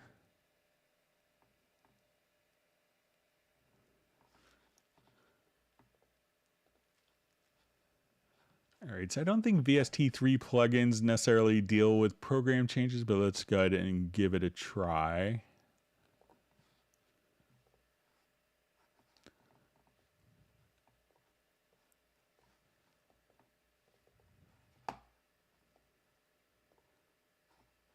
So let's say if I just wanted to come here and I wanted a program change.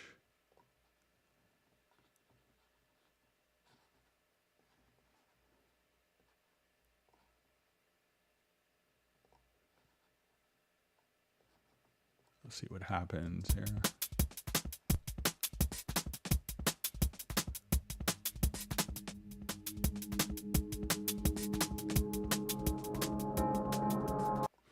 All right, so yeah, so I don't think a lot of the VST instruments will do that. I know some people will just automate changes.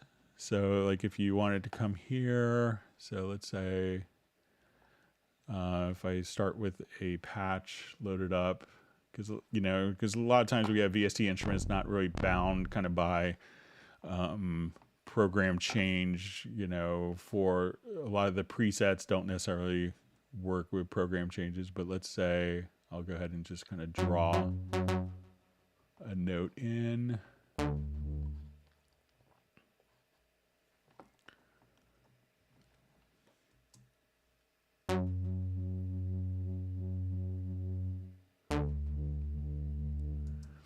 Yeah, so let's say if I wanted to automate the parameters here, so if I just say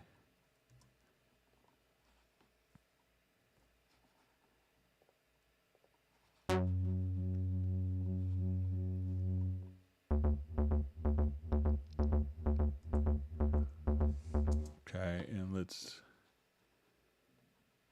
see if that is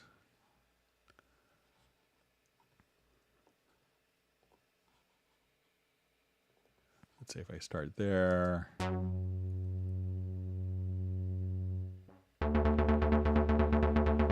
So if you automate the changes, you could do it like that. So it's maybe not as convenient as a program change, but you could automate the parameters and move those.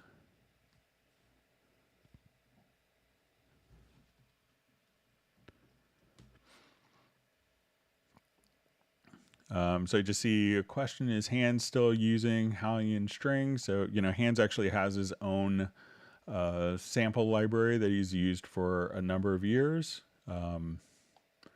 So where he's sampled kind of his favorite musicians from, I think, London Symphony. So he's been kind of just using that for many, many, many years. And I think he likes it because they're actually like he has multiple channels kind of configured, so he could bring in more microphones from the top as it's needed. So, but I don't think he's using like the Hallian Symphonic Orchestra. He has lots of sample libraries, obviously.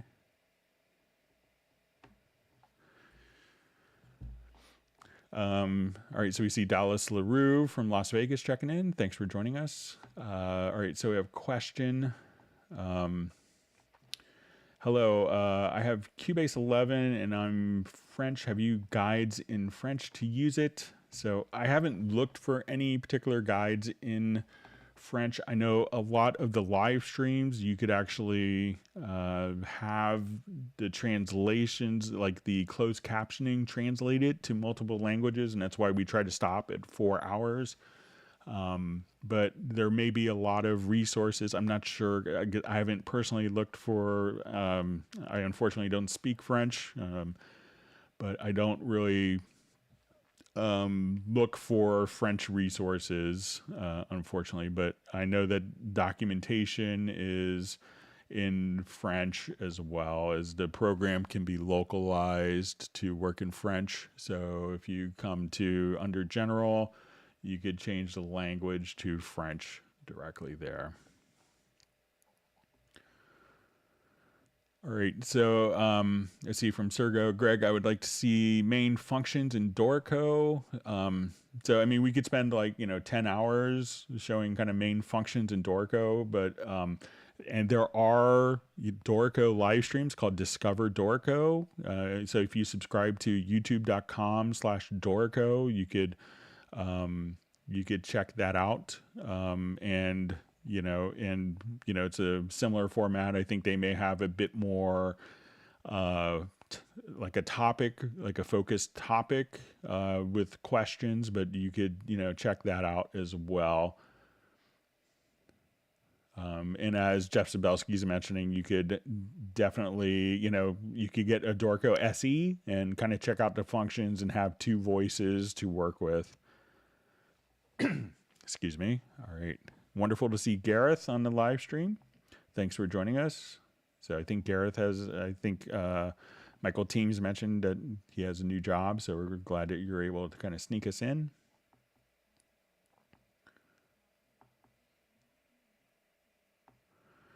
Okay, so from Atlanta Guitar, big fan of the drum editor, which is one of the more enduring and useful Views tools. If appropriate for the stream, would it be possible to know when the requirement for a hardware dongle will end? So I think we may see an announcement kind of with more clarification, but it's a big undertaking, kind of switching the whole license management system.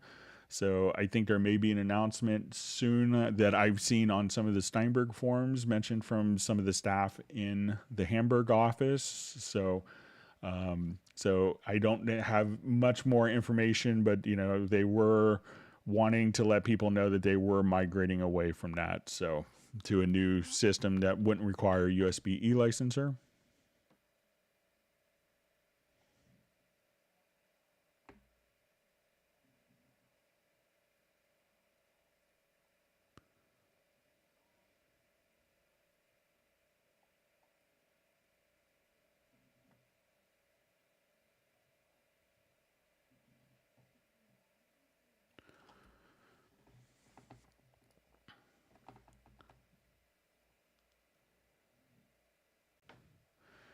Okay, so a question from Dallas LaRue. I pulled something from the media bay that showed automation in the MIDI editor that sounded like pitch rather than velocity.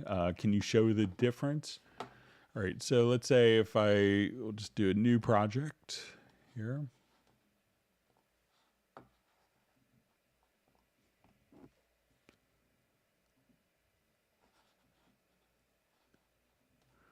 All right, so let's say if we'll come over here to loops and samples, let's find maybe a lead synth kind of thing.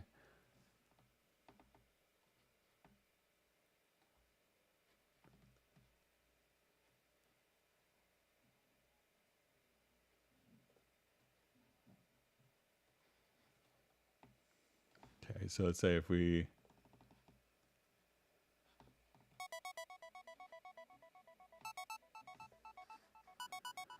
Okay, so let's say if we look at this, so, when we pull in MIDI data, so, depending on the patch, let's say if we, so here we can see that we're going to have main volume and velocity, but we could see the data. Now, depending on what you pulled in, you might have, pitch bend data in the particular MIDI part.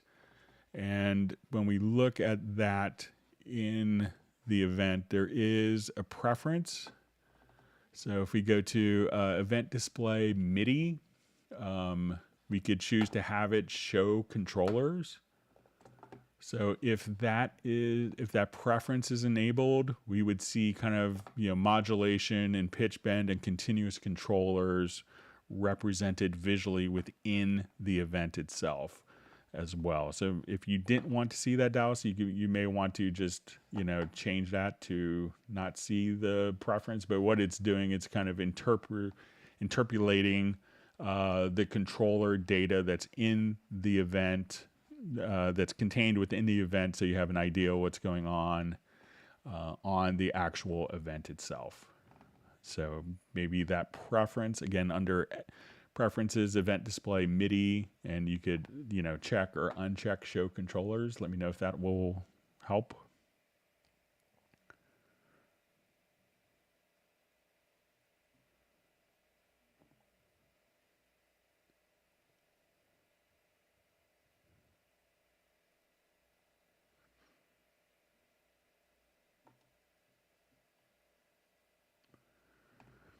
Okay, so we have a question. Does anyone know why my original audio file turned white and went unplayable after I rendered and placed the audio with effects printed?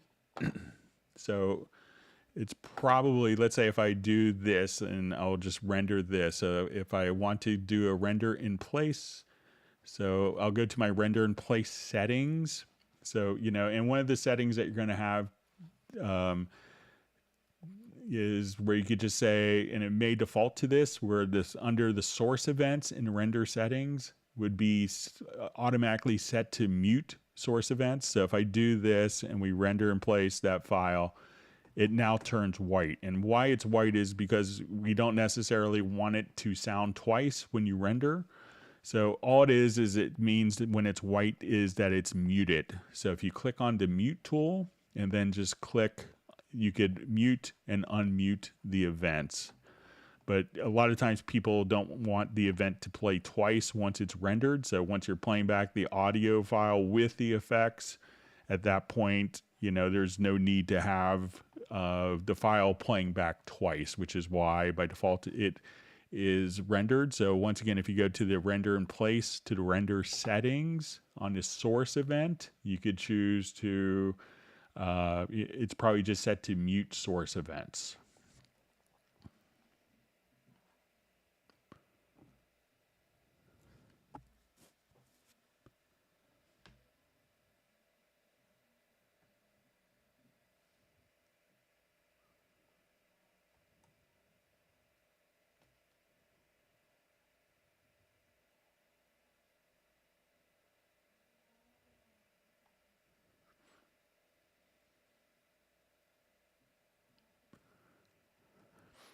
Okay, so I just see question. How do I change the map MIDI of drums? I write notes for drums in Finale, and in Cubase it comes up with a different MIDI map. So let's say if I have a drum track, so I'll just add a quick instrument track. So let's say I get a Groove Agent SE here. I'll load a kit with patterns. So let's...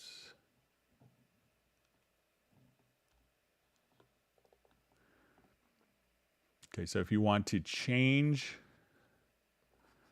the function, so when you come here, you'll see a drum map setup. So it may be set to a general MIDI drum map. If you're using Groove Agent SE, one of the cool things is the drum map can automatically be extracted. So once we have the MIDI track set here, we could come over here and if you have Groove Agent, that could automatically create the drum map. If you're using another source for your drums, you could go to the drum map setup.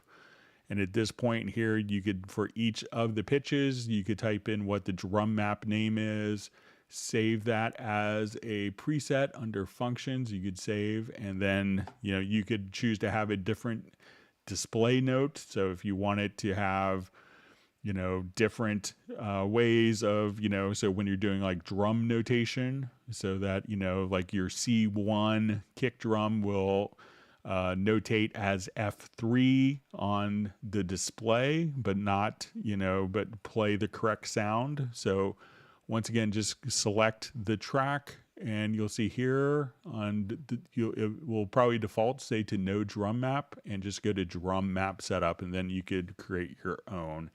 And if you have the Groove Agent SE or Groove Agent, that can automatically generate its own drum map names.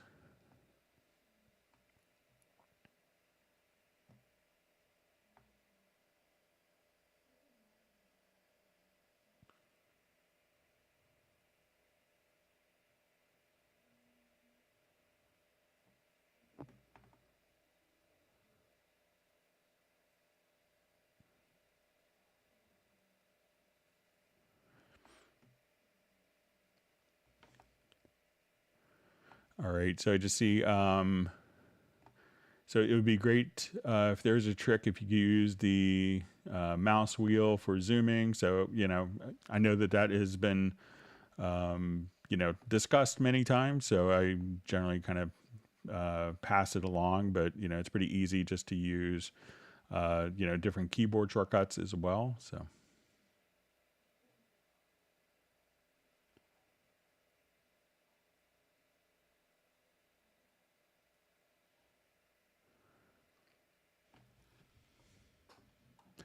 All right, so we just see question, is Cubase better than Reaper? So I think that I've never used Reaper, but I think that you'd see that Cubase is probably going to be the most full featured program. So, and kind of a follow up. So Cubase is easy like cakewalk. So, kind of one of my old lines is, it's easy enough for Stevie Wonder to run, and he's blind. So, Cubase, I think, is, gives you kind of all of the power features without necessarily getting in your creative flow and kind of distracting you.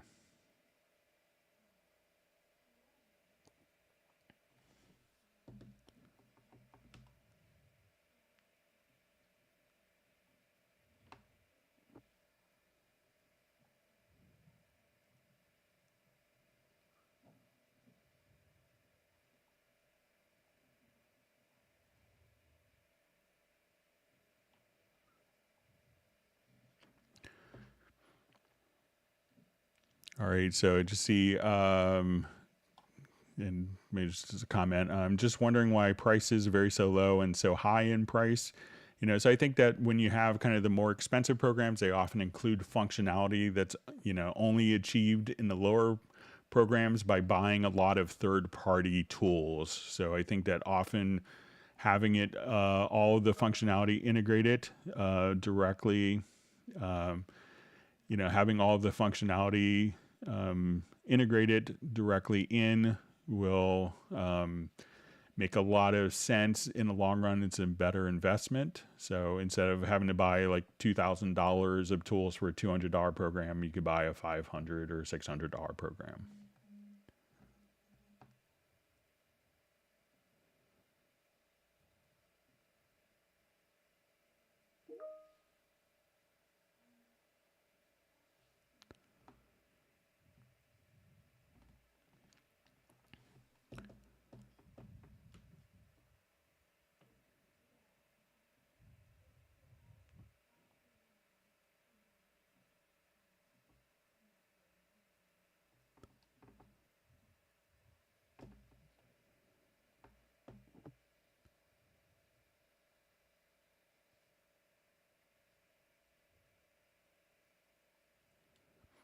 All right, so we see that Cedric is it's about midnight for him, about 12:30 now, I think.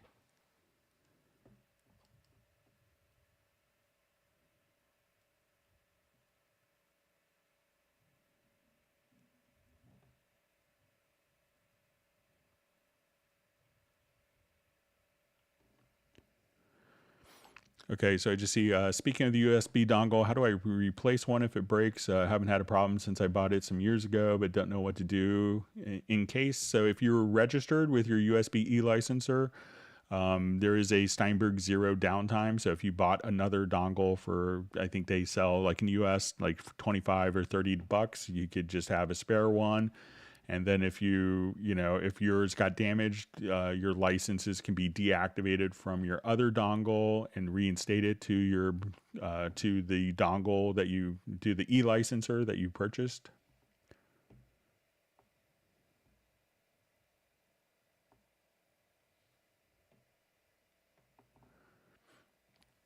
Okay, so we have a question from Matthew Elston.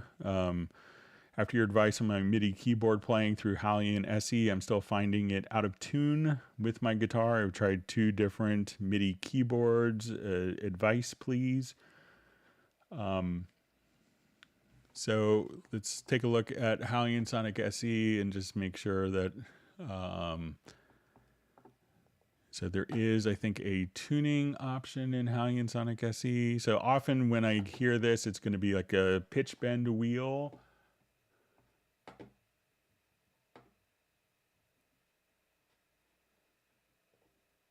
So you can see all my canceled meeting requests here. All right. So often, often when that happens is like the pitch bend wheel from the controller is being stuck. But see here, if you're in Hallian Sonic SE, there is a tuning scale.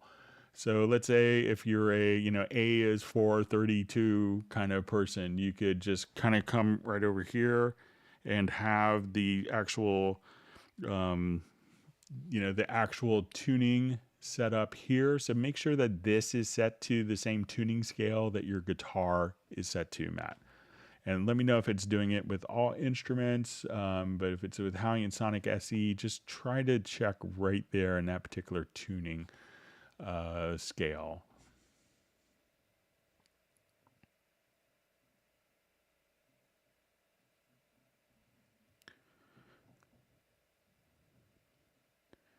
Okay, so just saying, anyone else having a problem with the stock Cubase EQ? The mouse doesn't catch it properly. So I haven't ever had a problem with the stock EQ. So, once I'm in my EQ view, I could, just kind of do everything kind of as expected here. So, so it seems like everything is responsive to, what I am doing. So, but let me know if I'm doing something differently than you.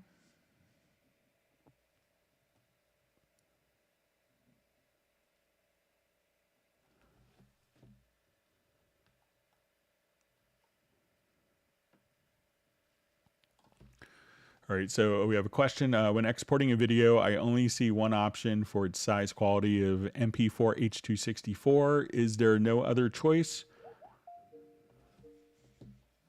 Excuse me, I have someone calling from somewhere. So, with the export video, it's going to be set to kind of a fixed video size and a fixed video codec that's kind of a known entity. So if you needed to convert it, there's, a plethora of, there's lots and lots of different shareware options that you can convert it for smaller file size. So, and I just see a follow up from Jay's comment. If not, can I make a feature request for different export capabilities? So I know it's on the, I know it's, it's on the feature request list. So hopefully we'll see it implemented soon. All right, so I just see from Atlanta Guitar, Greg Undo's been doing Cubase demos forever. I first saw him in 1996 at a Mars Music in Atlanta. He knows his stuff. Yeah, so I miss going to the old Mars. So let me know if that was the one on Buford Highway. So, but yeah, I remember, going to the very first Mars opening in Tampa way back when. Glad you could join us for the live stream.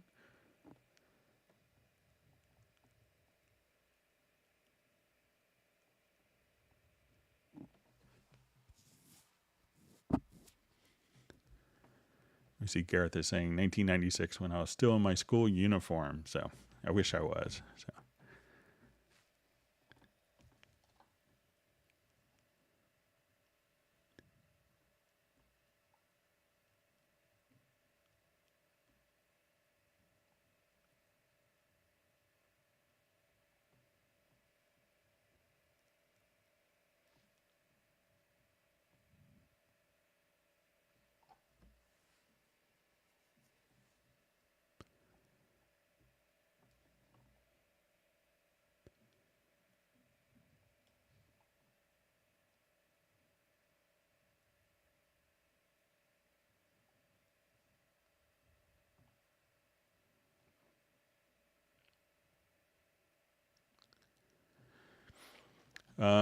So you see from Taylor Sapp, it says, sorry to be a pain, but I just tried disabling preferences and still have the score export issue. Any other possibilities? So Taylor, if you want to send me an email, maybe I could remotely log onto your system outside of the live stream, and I should have some time tomorrow if that works for you. So let me know if you have some time.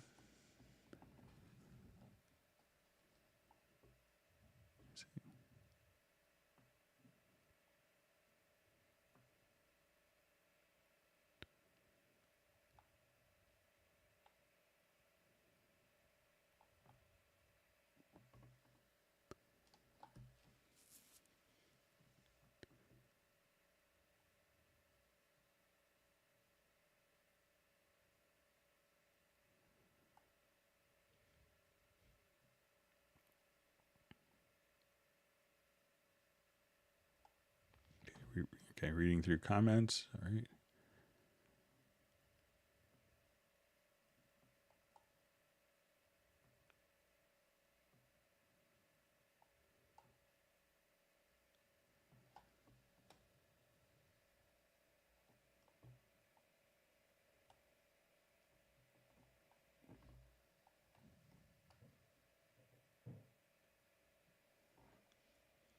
Okay, lost my space in the chat.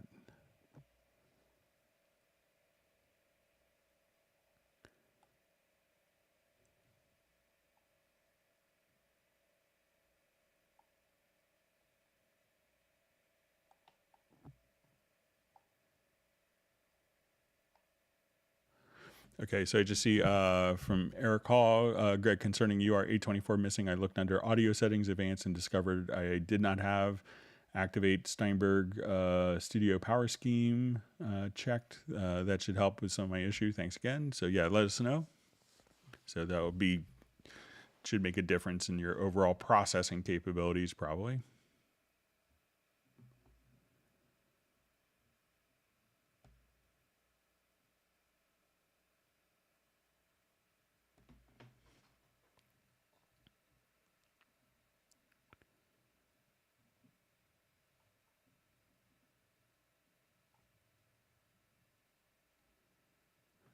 All right, wonderful to see Cubase Drunky on the live stream.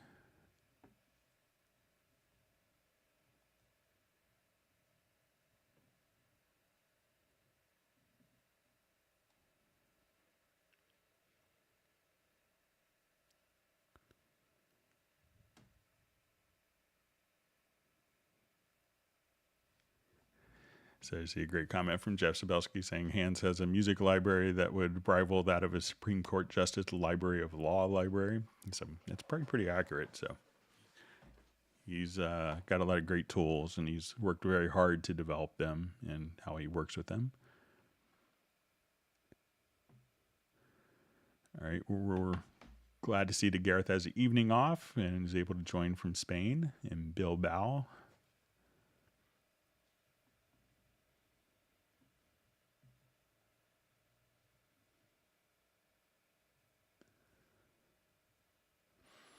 Okay, so we see from Rob, I've lost access to my sample files example in the media tab, but I still see loops presets. I have an issue open in a form in helper.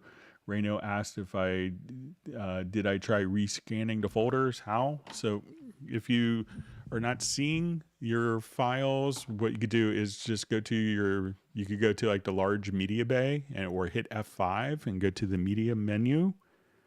And as we come over here, we'll say, okay, let's go to the media bay. And we could kind of scroll up to the top and go to this computer. And what you want to do is just say, okay, in whatever folder that you have, make sure that it is checked here. And this is just whatever files and folders on your computer. If it is checked, select it, right click, and choose to rescan disk. And that should, relocate and catalog and index all of your audio files. So once again, media menu to media bay, and you'll see on the left-hand side, if for some reason you don't see this tree on the left-hand side, you can click here. In the upper right-hand corner, you'll see 3 icons. Click right there, and then you could just, see the kind of the file browser window and then select the folders and rescan your disk by right clicking.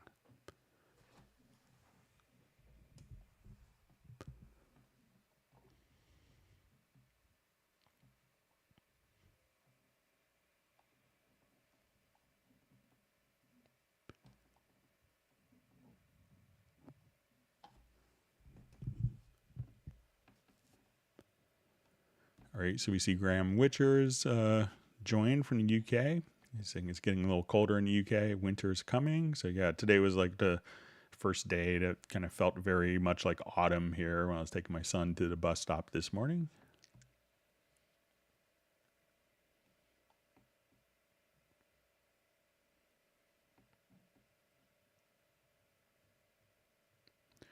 All right, so we see from Dallas LaRue saying it helped. Thanks, Greg. So glad that it did the trick.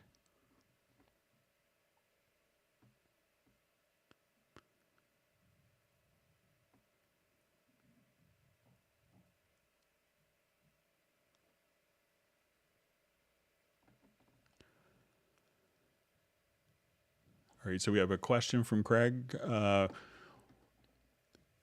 So it just says, why does a recording MIDI fill in the entire length between left and right markers?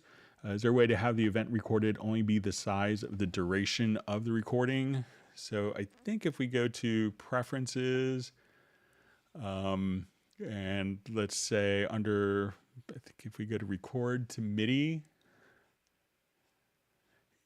there is a snap MIDI parts to bars.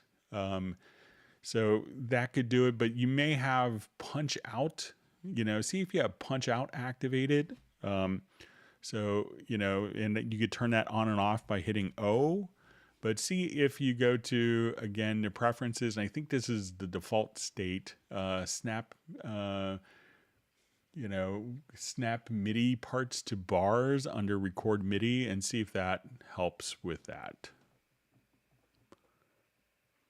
And I think sometimes it'll do that so that when you're kind of moving stuff around, like kind of more of in a macro level, that you're not like copying an event that's, like 60 ticks short of 4 measures when you're expecting it to be 4 measures. So just kind of macro editing makes it a little easier.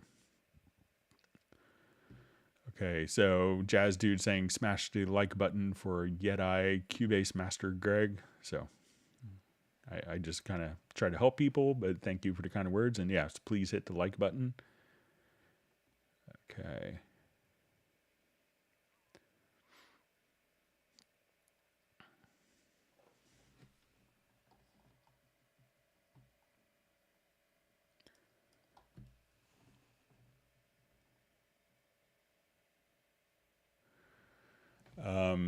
All right, so I see, I don't see the media files, neither the categories, keywords, but I see files on the HD using Media Bay. How could I get them in media on the right window with the pictures of the banks? Thanks. So if you buy specific content, that is that's kind of done by Steinberg and done in conjunction with Steinberg, so there's lots of third-party companies that will allow you to do this. This will allow you to see kind of like the graphic image for the different library files. If you have extended, if you purchased or want to see these pictures for all of these and you've purchased and you have the license for them and are not seeing it, you could go into, on the Mac, it's going to be into your Cubase preferences. So, but you would see on the application data folder on Windows. But what you could do is, so I'm just going to go to my preference files, and sometimes you may have to, so I'm going to come over here, say, okay, we'll go to preferences. And we'll say to Cubase 11. And as we come over here, we'll see like the Media Bay offline 3 dB. So I think if you take like this file, I think the MediaBay3.db and maybe media defaults, take these files and move them to the desktop and see if once you do that, it may rebuild the list if you see missing ones. But generally loops by themselves won't have kind of this graphics image. It's going to be a kind of a VST3, kind of like a Steinberg centric, content that you could buy from Steinberg, done by Steinberg and third-party companies that would be included and give you those images.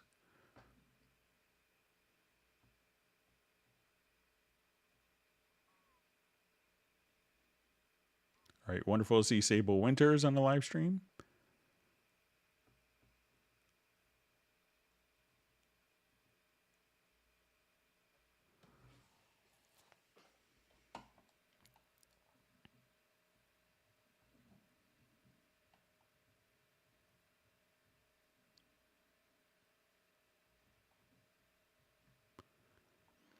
All right, we see Cedric's probably going to bed. It's almost probably 1 a.m. for him. Probably 1:15. Thanks for joining us, Cedric.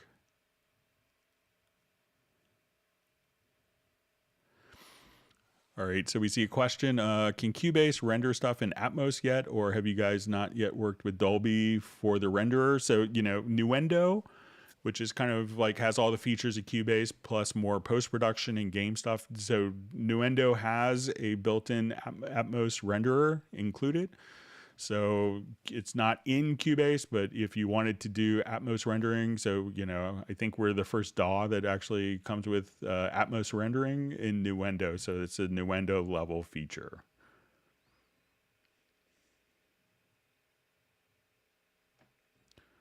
So we see Atlanta Guitar just saying, I got a big throughout of using Recycle, then licensed to Steinberg to chop up loops and send them over SCSI to my Akai S2000 and sequencing in Cubase.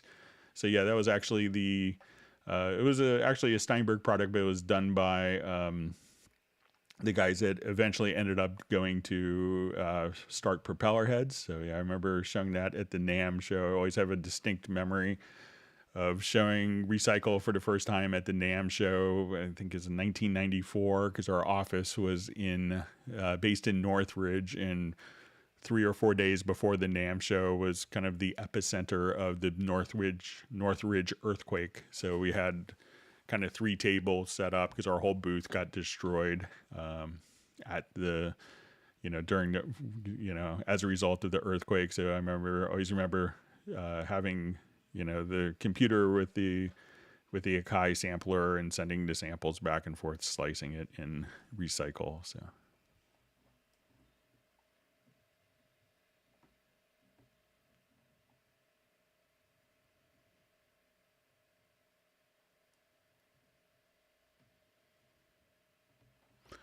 Okay, so we have a question from Graham Witcher. What are the differences between freezing a track as opposed to actually rendering a track to audio? The manual says freezing a track renders it to audio. Just wondered. Okay, so let's say, all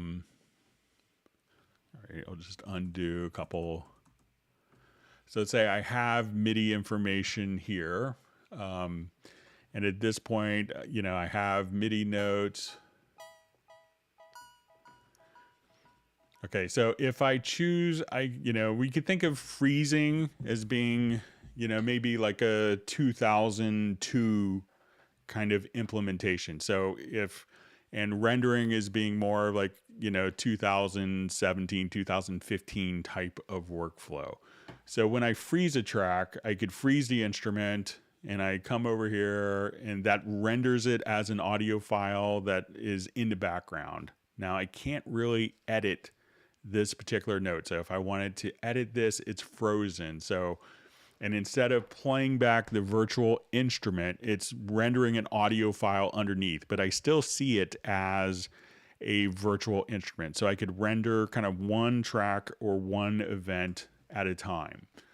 Now, when we choose to do render in place, we have more flexibility. So rendering in place is will, basically come over and choose to, I'll unfreeze the files. So now that we do a render in place, we could have a lot more flexibility. So if I had, let's say, this file, you know, spread across 3 different ones, instead of having this as one audio file in the background, when we do a render in place, I could say, I wanted these all as separate events. So I could have 3 separate audio files, one for each of the selected events. Or we could have these as one continuous event. I could choose to, have this be dry without any processing. I could have my inserts and channel strips and EQ, add descend effects, or add the master effects. Here we could choose to add a tail. We could choose different bit depths. We could also have different names for the files as we do this. And we have the choice of being able to mute the source events or be able to actually just replace it with an audio file. So if I select the track as opposed to the events, we get some additional options in the freeze. So when I go, or in the render in place. So when I come here, I could actually just say remove the source tracks or disable the source tracks. So let's say this is a really heavy CPU, like this is taking a lot of my CPU. I could also just come over here, and when I render, I could just have the instrument automatically turned off. And so it's not taking up any computer memory. But if I needed to edit it, I could just, again, right click and just choose to enable the track and move the note without having to unfreeze stuff. So I could still have it here where I can, even if it's been rendered, so say if I come here and we render this, and one of the things that you could also do is when we go to freeze, is when we go to the render settings, I could choose to also just remove the source tracks. So now the source tracks will just be replaced with an audio file. So if you want it to be clean. Now, free rendering in place, you could also select multiple tracks of audio in MIDI and render that into a mixdown file. Whereas an individual freeze will, allow you to work on one track at a time or one instrument at a time. So rendering in place is a little more flexible. You could have different naming conventions, different signal flow, the inclusion of different parts of the signal, like whether it's insert, sends, and, more options and more flexibility. So they're both kind of doing the same thing, but I think the render in place makes a lot more sense, especially if you're working and wanting to render multiple instruments at once, because you could freeze one track at a time, or you could, render in place multiple tracks at once.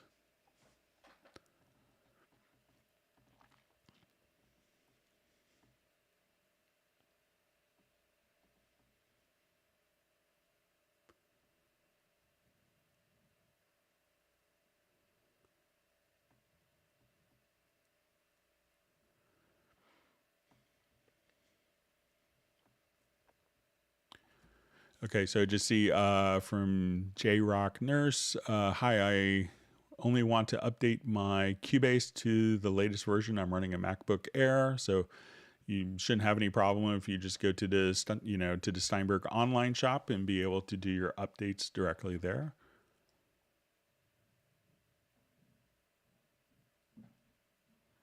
We see Pablo's going to be going for dinner.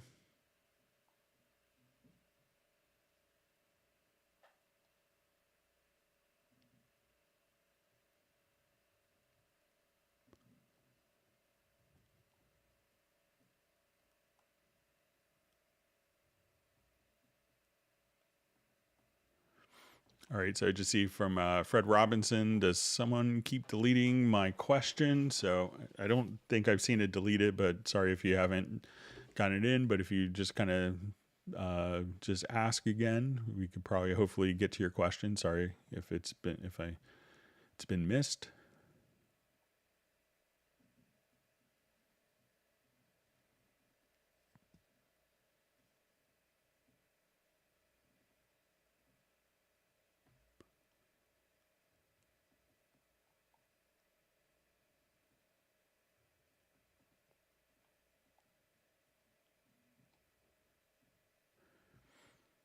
right, great that Peter, I think Bata is able to join.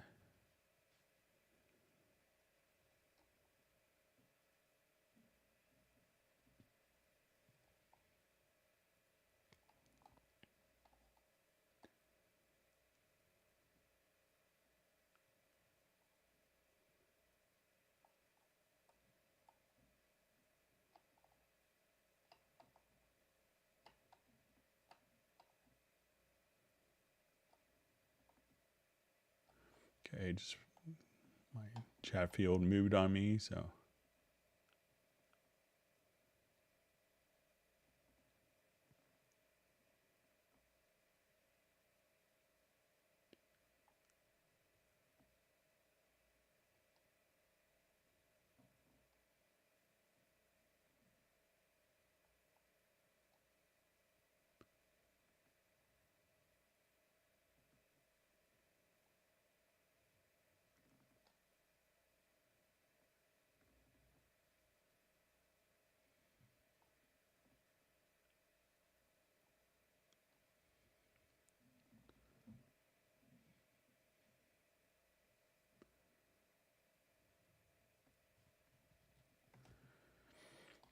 All right. So I see this is maybe directed towards Jazz Dude. Says, I have a question. How will Cubase show with hybrid mixing? Maybe that reason why some producers avoid Cubase.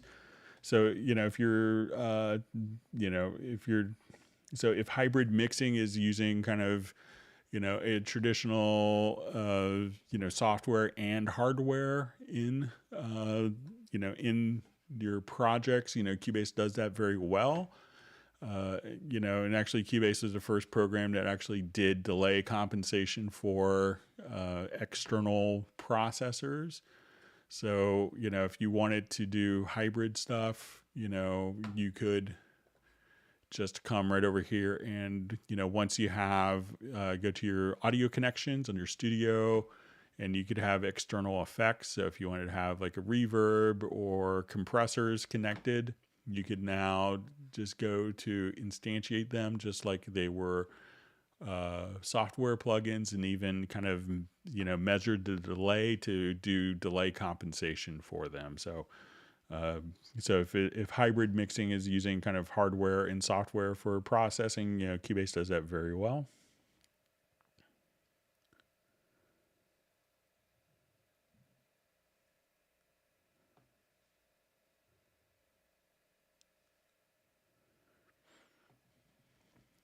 Okay, so we just see from Scambot Terminator, hello Greg and everyone, am at work. Quick question, what would be the best way to record in step MIDI and having a run of notes gradually speed up as the run goes?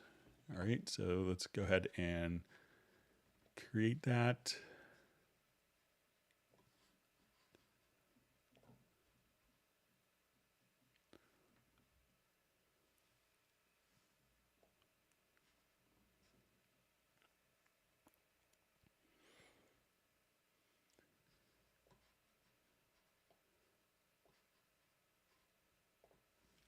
All right. All right, and let me just...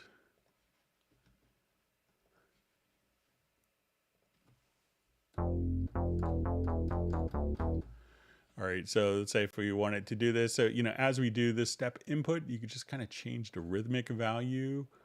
So let's say I wanted to start, so we'll activate step input by just clicking here. So let's say, okay, I wanted to do step starting at measure 4. I want to start with, quarter notes.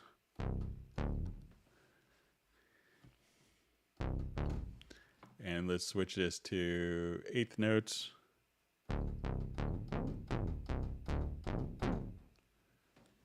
We'll say I'll undo the last one, and maybe we will do triplets.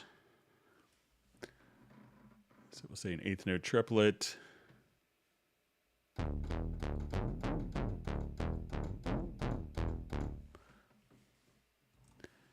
To 16th notes. So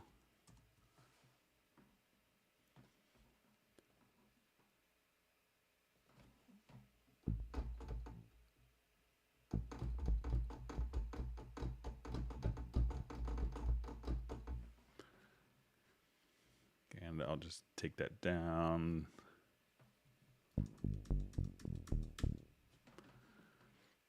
And let's say, okay, we want to do 64th notes or whatever you want it to do. So let's just say, okay, let's do 30-second notes.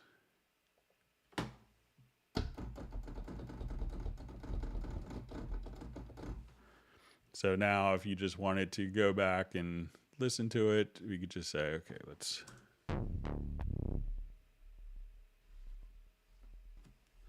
let me just change the sound here so we could hear it a little better.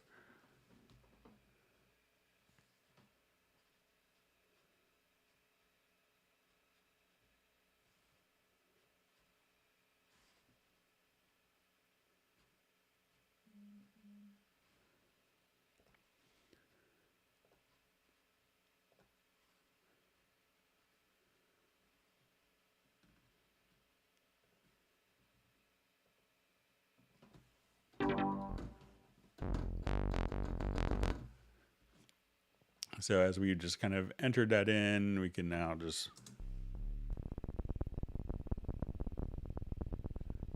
some of the just find, so that's, you know, I could find a better sound and kind of search around, but it's really just kind of the same concept of just kind of changing the rhythmic values as you kind of just draw it in. So you could just kind of switch this, and you can set up key commands to excuse me, to switch between the different rhythmic values. Excuse me.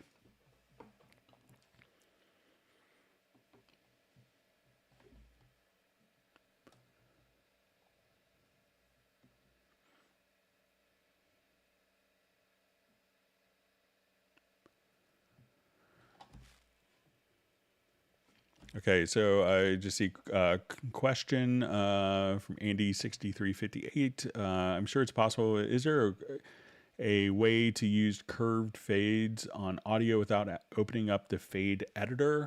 So let's say if I have, like, I guess this is for automation.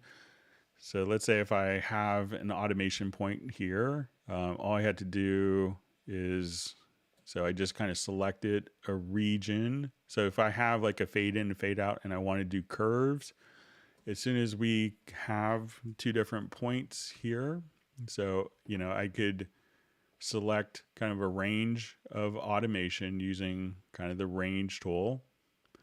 And if I wanted to just tilt to create a curve, anytime that we create a curve, now I could use the object selection tool and just do curves like that. So let me know if that is what you want to accomplish with that.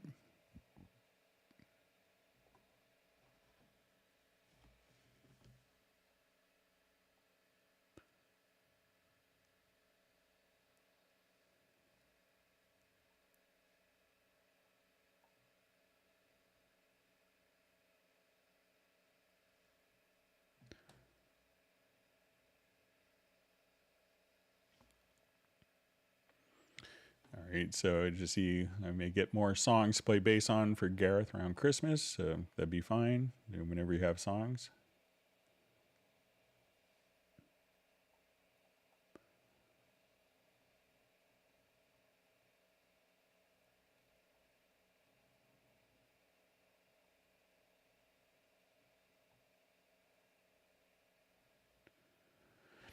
Okay, so I just see, hi Greg, I imported an audio track. Its pitch is slightly high. Is there a way of importing to a fixed note?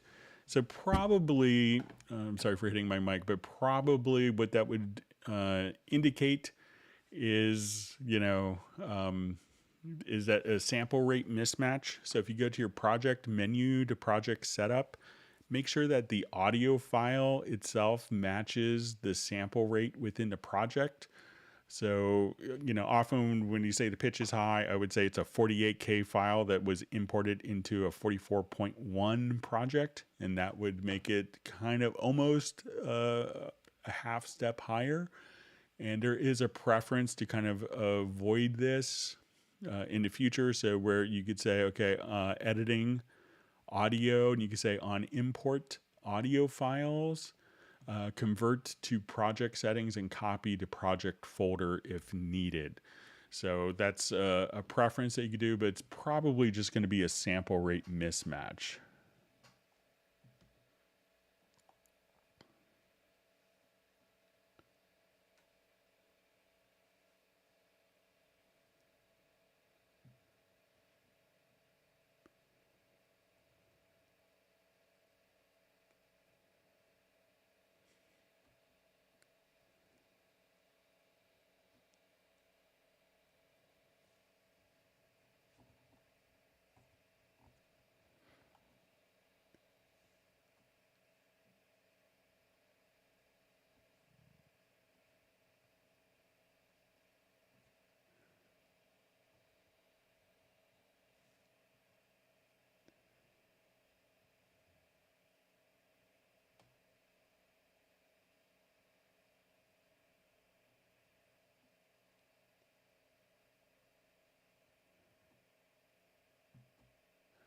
All right, so I just see there's a problem with maintenance update. E-licenser software doesn't connect to server. How to solve the problem with e-licenser?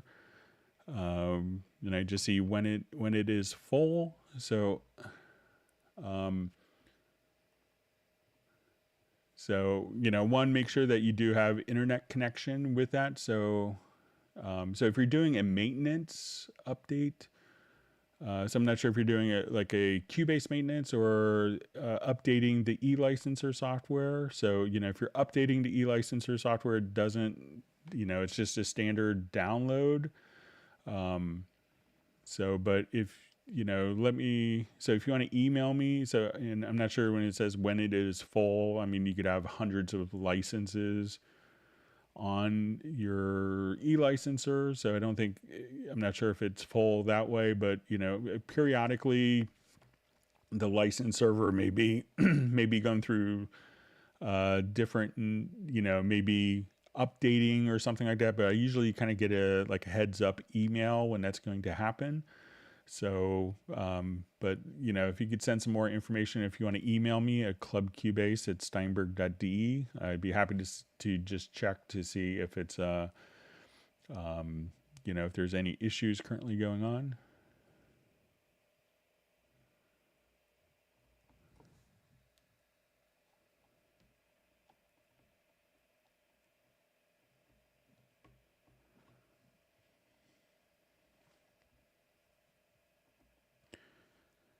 So it's probably just a follow up. Does anyone know with who I have to contact to solve a problem with full e-licenser? So I think I have, if you could let me know how many licenses you have, I could, my e-licenser, I think I have over 100 licenses on it. So, but it could be like the very first generation e-licensers held less licenses, but I think it's still 80 to 90 licenses. So, but if you could let us know how many licenses that you do have on your e-licenser, but if you have a very first generation, like from 2001, then those, getting a new e-licenser and transferring it to, and just transferring your old licenses to the new e-licenser will give you more space.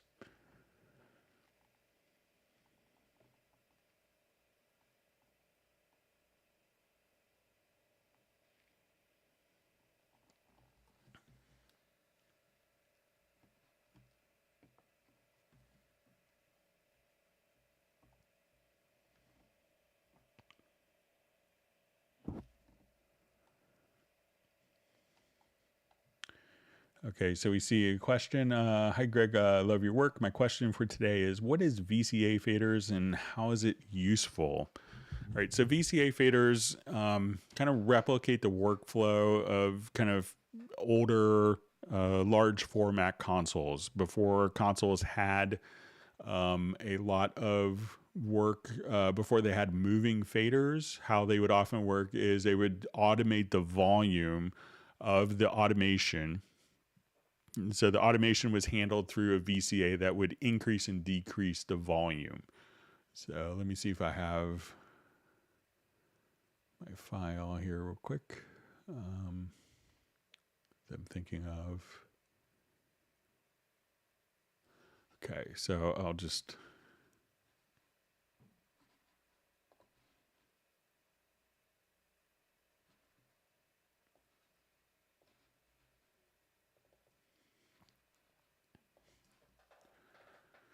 Okay, so a VCA is a way of linking channels, and sometimes a lot of people can get it confused with groups. So let's say if I'm kind of working on so let's say if I have like automation going on, VCAs are really helpful if you have existing automation. So let's say if I come here,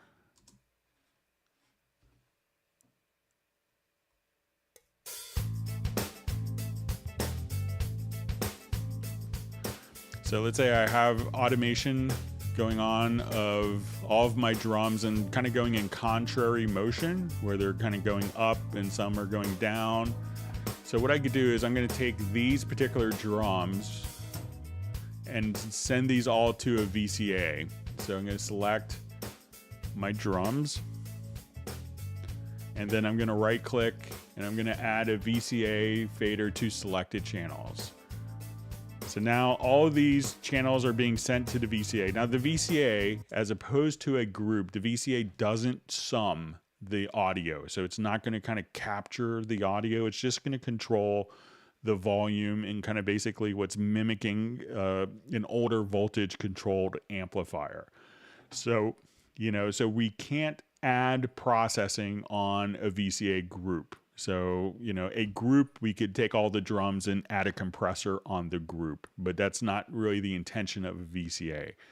So let's say I come here and let's say I go to my snare and I wanted a lot of reverb on my snare. So let's come over here. Let's say I'll just make the reverb a bit obnoxiously big.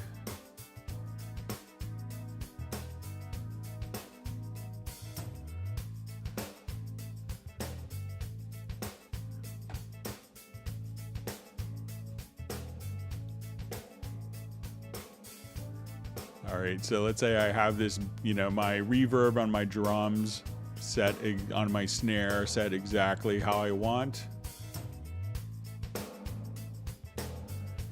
Okay, and this is kind of a crucial thing when we start working with effects. So now if I wanted to go to my VCA, I could bring the level of my VCA down. And as I bring my level of my VCA, if I have existing automation, my automation will kind of coalesce based on this. So I bring my VCA down, the tracks that are going down are still going down, but as I bring my VCA fader down, that we notice that the tracks can still be going in contrary motion and still be going up, but the level that they go up and down is kind of based upon it's almost being attenuated by the VCA fader. So let's take our snare track here. And let's just listen to the snare. Now, as I bring the VCA, since it's not actually changing the gain structure, when I adjust the VCA, it's not going to affect the gain structure of the sends here. So we could have our reverb, and if I drop the volume of the reverb like in a group, it would affect the gain structure of the snare going to the reverb. So as I bring this down, it's not going to affect the gain structure going into the reverb.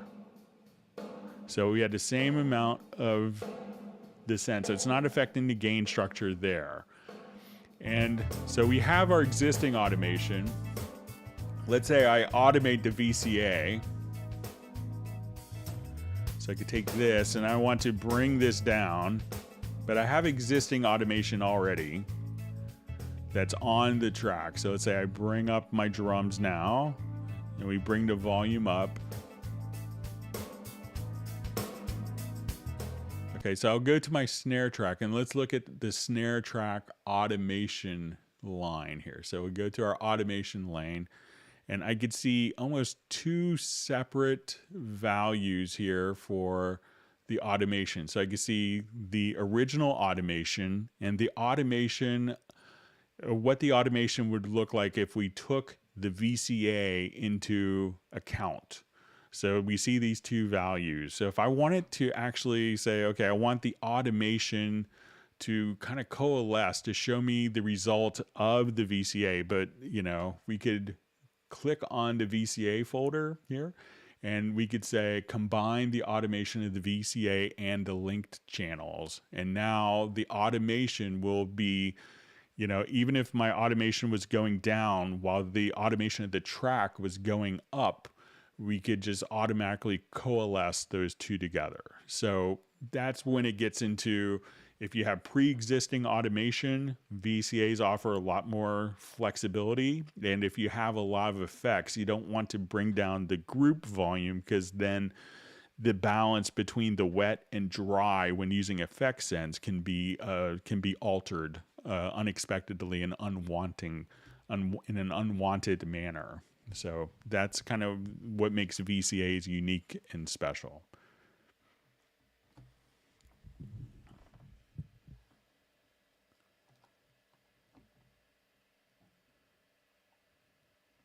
Thanks for all the great questions. Again, if you've learned something new, make sure you do hit the like button. And if you haven't subscribed to the channel, make sure you do that.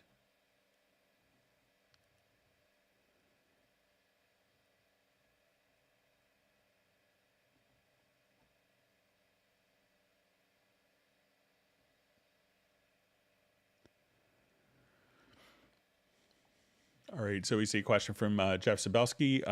Greg, when scissor cuts are glued back on an event, the event changes affect the event display, a rectangle pattern at the bottom of the file, and then access to the level bar adjustment. Am I missing something? So depending on the edit, so if I take an audio file and I've cut, and let's say I remove a section, and I want to glue these two parts together, now we see that this is changed as Jeff has described. And if I wanted to do something simple as like, okay, I want to see my clip gain, that my clip gain isn't there. So what we've done is, there's two different ways of editing data. So we could look at it as an event or as a part. So when we do and we glue two different things together, we've now taken them into a part, and this will show up kind of not in a sample editor, but in a part editor. And in earlier versions, a lot of people would do comping using this because we could have multiple takes and kind of do large comping. But to get back if you wanted to, if you just go to the audio menu to get the kind of pre-existing event capabilities, which a lot of us kind of use by default, just go to the audio menu, select the event, or select the part rather. Sorry for confusing the nomenclature, and just choose dissolve part, and then it will turn into events where you could have your volume handle and have access to that as expected.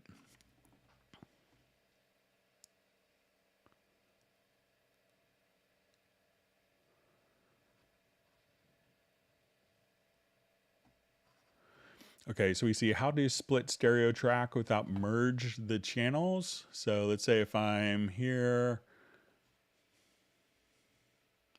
and I wanted to split a stereo track, all you have to do is we have our stereo track here selected. Go to your project and you'll see convert tracks, and you say multi-channel to mono. And then that will automatically split them, and you can have different naming conventions. So once again, go to your project, convert tracks, multi-channel to mono, or mono to multi-channel.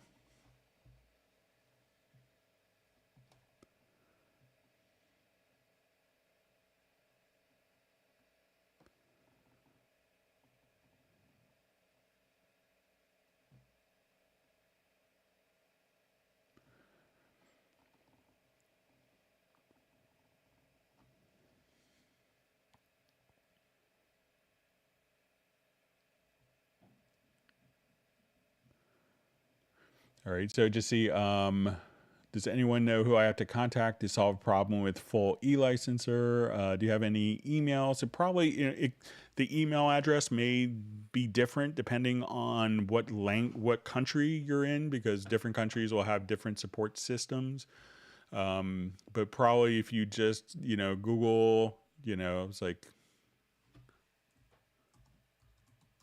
and this may be localized, but I'll just say Steinberg US support contact, or I'll just say Steinberg support contact, and this may kind of geo target me to the US because that's where my IP address is from. But you could just come right over here and say Steinberg support. And then I think if you just come over here and just go to contact, and there you could see, the Steinberg US support for these countries. It's going to be done for other countries. You could, so you could just find the email address right there. Just Google, Steinberg support contact.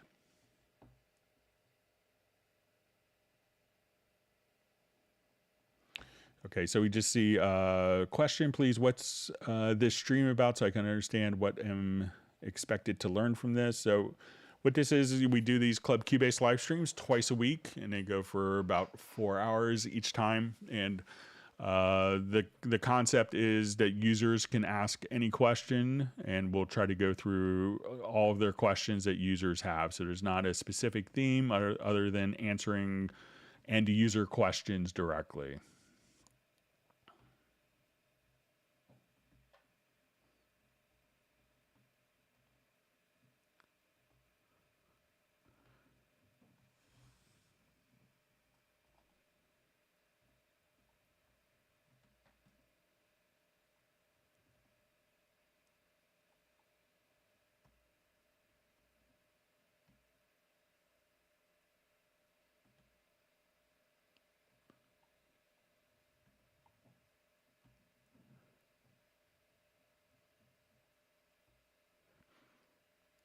We see Jeff Sabelsky was also in LA area during the Northridge earthquake. So, yeah, so when it actually happened, I was at the airport waiting to fly to LA for the NAMM show. So I had to go the next day. It was just a very interesting time.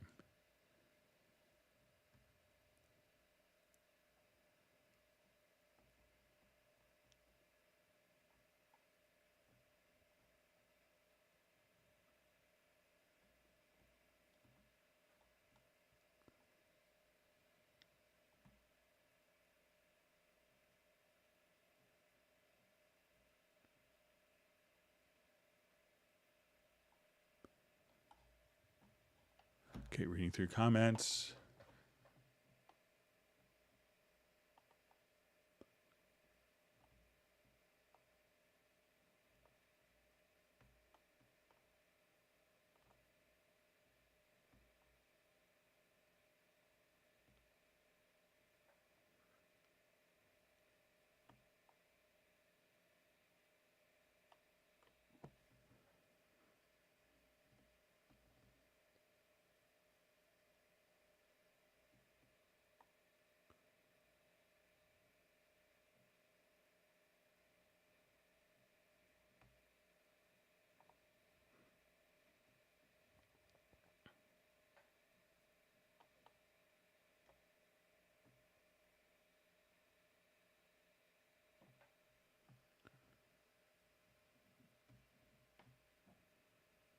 Okay, reading through more comments. So.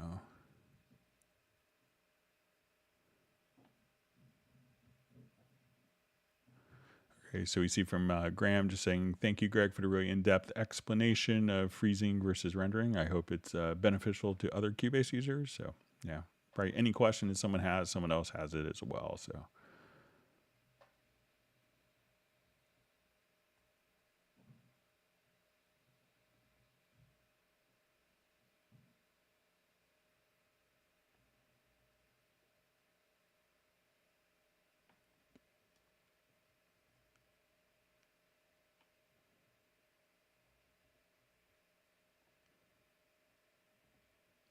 All right, reading through more comments.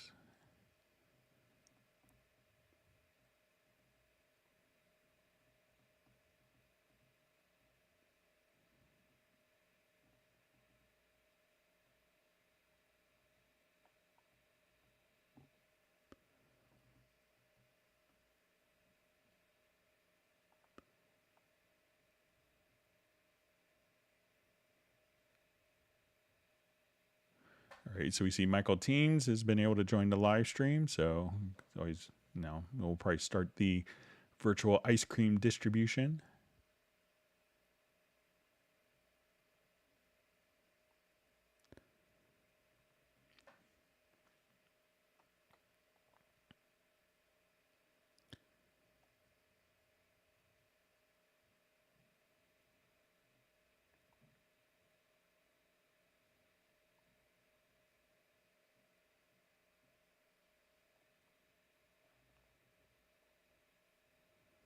Okay, reading through more comments.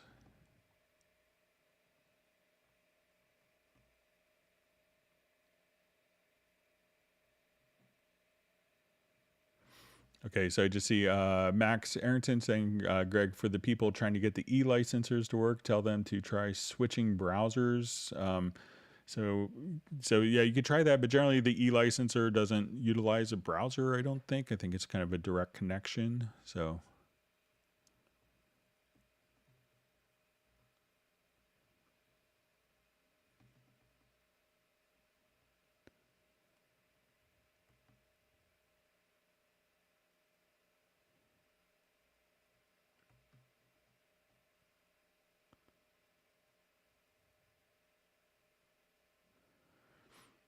okay, so I just see so about the mixing down stereo. So thanks for your reply, but that's just merging the channels. I don't want each one to be a mono individual. Okay, so I think we covered that already.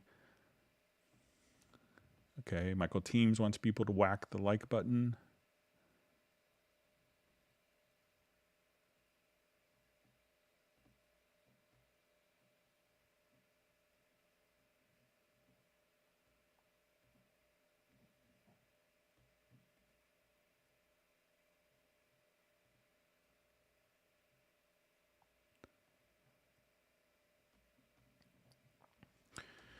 Okay, so we have a question from John Pinion. Does bouncing tracks have utility over rendering in place, or what circumstance would you want to use one over the other? All right, so when we do a bounce selection, so let's say if I come here and I have like this audio file and we just copy it here, and if I do a bounce selection, so this will turn it into one audio file, but this won't incorporate any of the processing. So this would still be one audio file that still goes through all of the processing that is utilized, whereas rendering in place could embed all of the processing on the particular tracks into the file so that it's not having to process in real time. So bounce selection could be useful for edits, but if you want to incorporate, the signal processing and the DSP and the effects and EQs into the rendered file, that's when the render in place makes sense.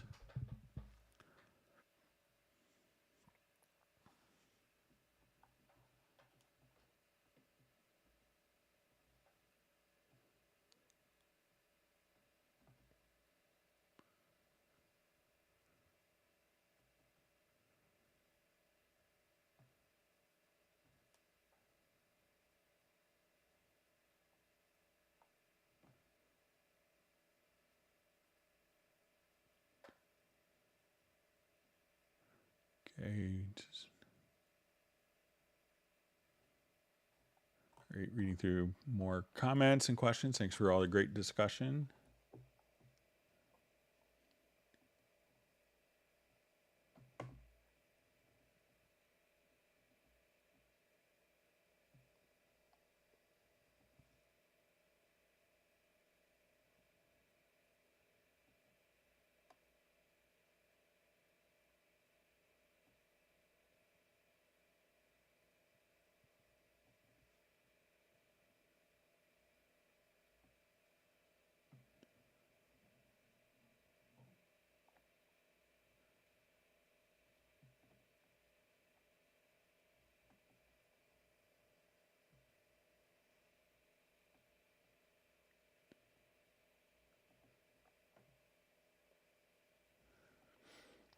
All right, so we see from Steve Leeds, how can I transpose transpose a bass part played on a guitar, low E string, an octave lower, to sound more like a bass? All right, so let's say, I'm not sure if I have a file that will do that. Let me just see if I can take one of these guitar parts.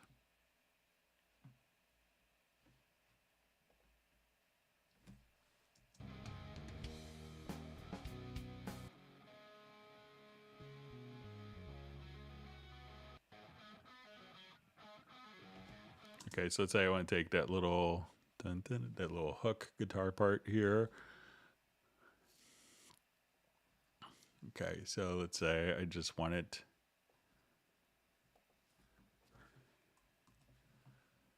come here, and we'll select that range. So this will be just, so let's say I have that going on. So it's like probably something played on the E string or A string. Sounds like, so I will, I'm sorry, I hit the wrong key.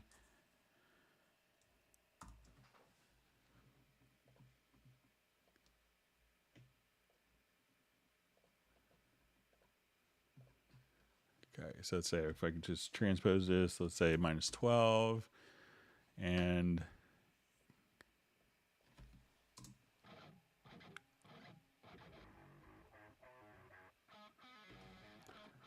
so if I just wanted to take that, so that we just selected it and just hit transpose and said -12. So if I wanted to, we'll just kind of loop that, and let me just pan it in the center just for this.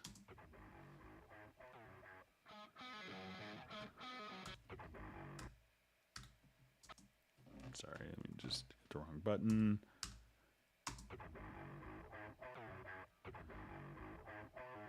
So if it was kind of not done with the distortion, you could just kind of select it and transpose just like that. So you could select the event and choose transpose. You could also select like an audio part and go to your audio menu to processes, and you'll see pitch shift. And at this point, you could just say, okay, I wanted to transpose down -12. And you could just do pitch shifting directly there. So, and you could also just, you know, keep the time, so that there's a couple different ways of doing it, you know, but, you know, as a bass player, you know, just get a bass and that'd be great, but you could do it this way as well. So,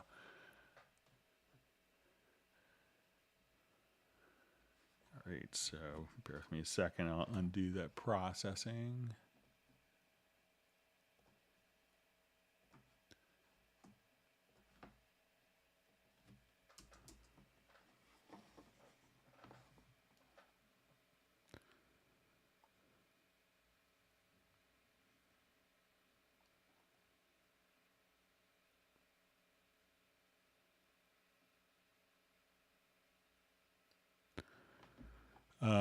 So we just see, hello again. Is it possible to see how Dorico integrates into Cubase? So the two are kind of separate programs, you know, but what you can do that's kind of interesting, you know, so I think we'll see more integration coming.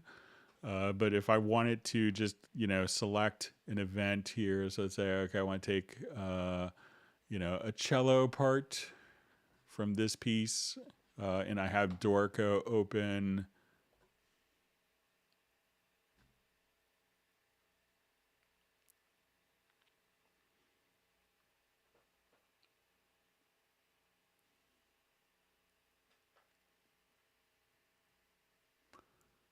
You know, there is kind of drag and drop of parts. You know, Dorico share the same audio engine, so, and you know, many of the same effects. And so we'll come over here. Let's just do a new empty project. And let's say if I just go into play mode, let's say I'll just say, okay, I wanted this to be a cello.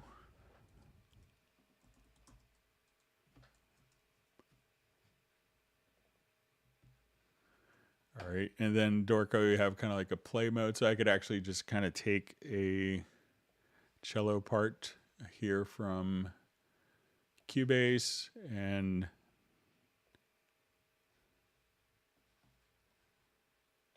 I'll just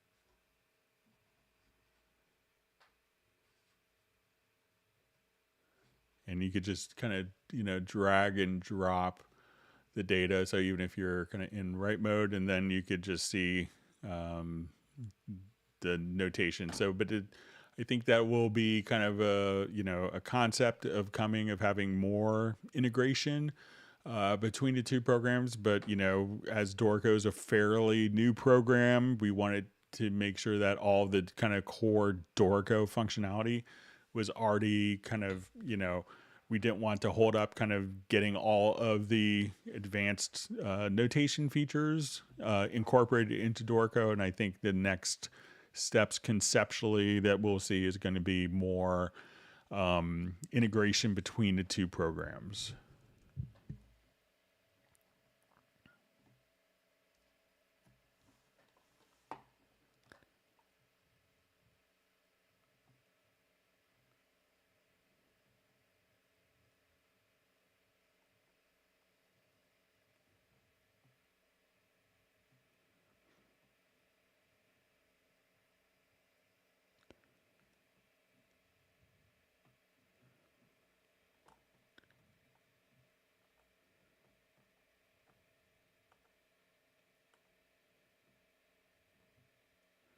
Okay, reading through comments. So we see Cubase Junkies, he has a habit of rendering in place.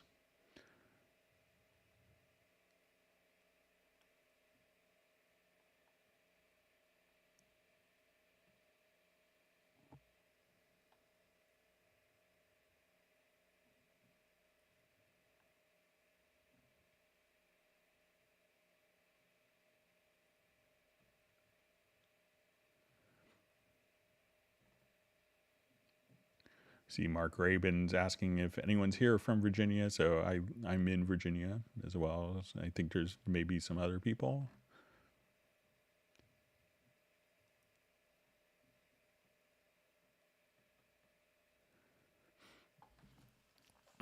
Okay, so we see from John Costigan, thanks Greg for the VST file location tip. I'm trying to use an Alesis IO to send out MIDI notes to Groove Agent 5. The notes Groove Agent 5 receives don't match the Alesis output. Anything obvious to you here? So I'm not sure if it's an Alesis drum machine or like an Alesis kit. What you could do is, let me just, there is kind of an easy way if you have like an electronic drum kit to make that work.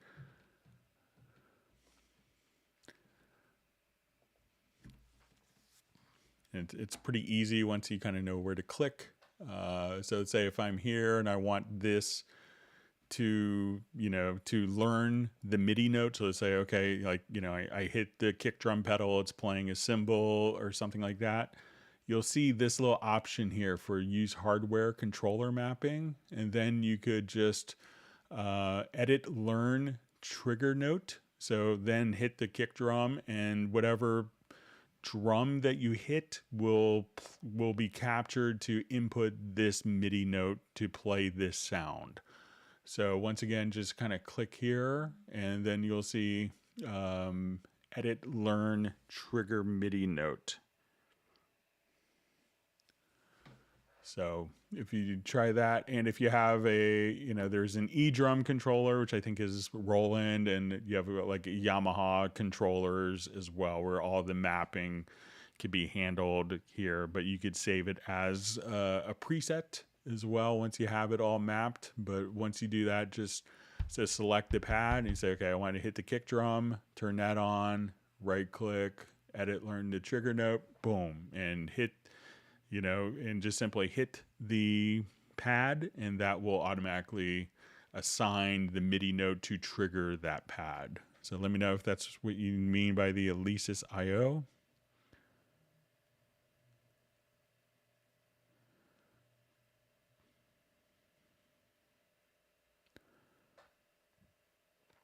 Okay, so we just see a question. Can you use 2 or 3 e-licensors simultaneously? Yes, you can use multiple e-licensors.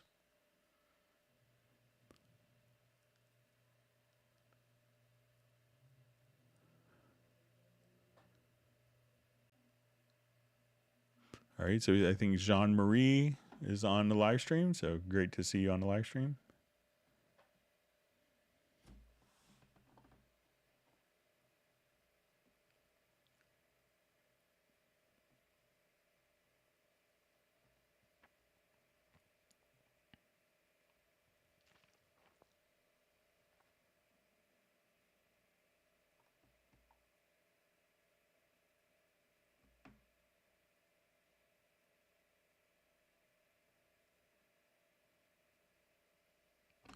Okay, reading through comments.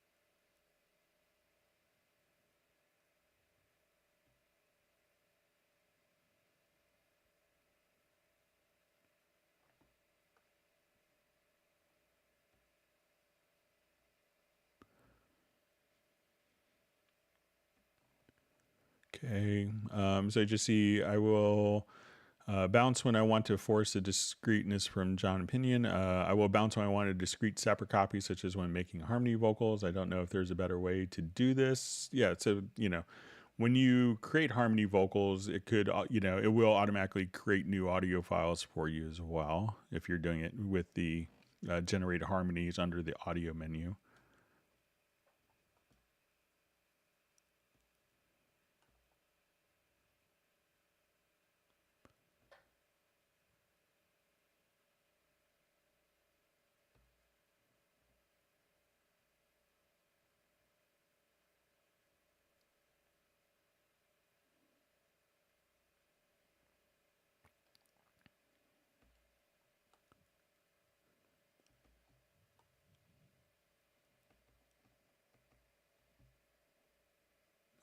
We see Michael Team has left to do a studio session. Thanks for joining, Michael, and passing out ice cream.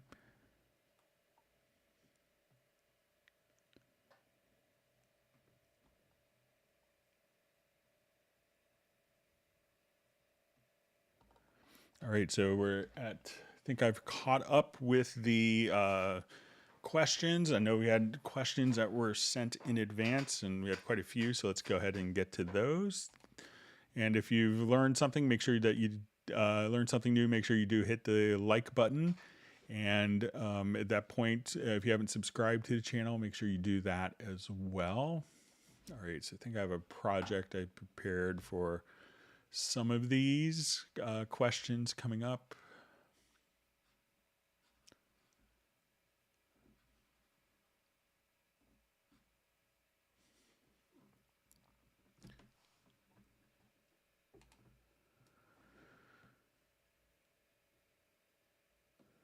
Okay, so we had just a question.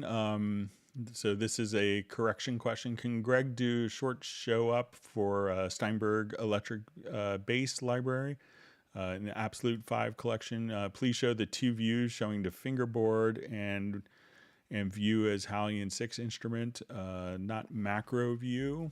Okay, so let's come over here to the electric bass instrument. All right, so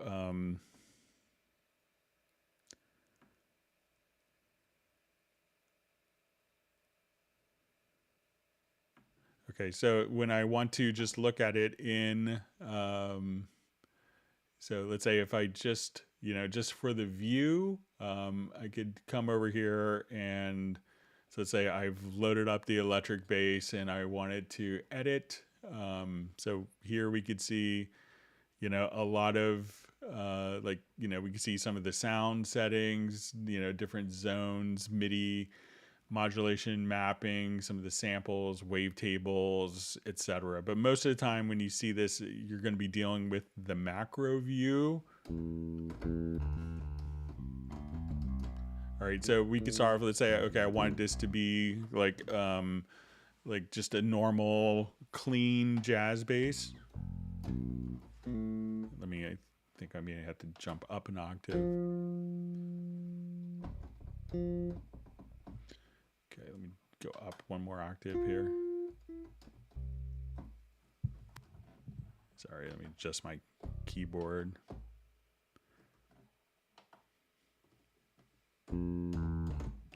Okay, so now some of the things that are cool about this is, one, you could switch between, your DI and like an amp effects section. So if you wanted to see like a full amplifier, so we could actually kind of scroll over here and we see kind of the bass amp with multiple effects.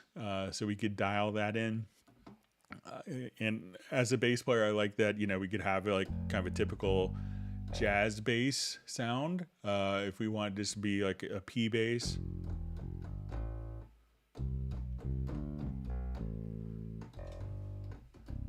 And we could choose for this to be a Music Man, so like a humbucker. And you also will have kind of all pickups on. And we could choose to have neck only of like a jazz bass, or the more popular bridge only. And you could also choose for this to be stereo, like a Rickenbacker, where you have two outputs. The tone knob is actually physically modeled, so it's not just rolling off high end.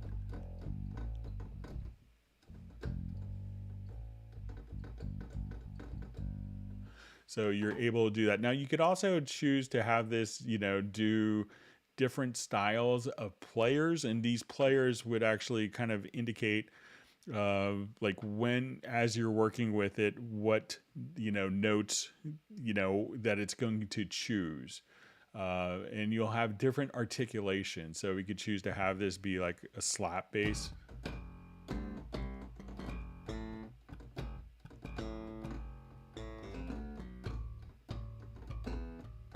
So you get, and that would, I may have this. So if you hit it with like a soft velocity, you could get some of those kind of slap articulations.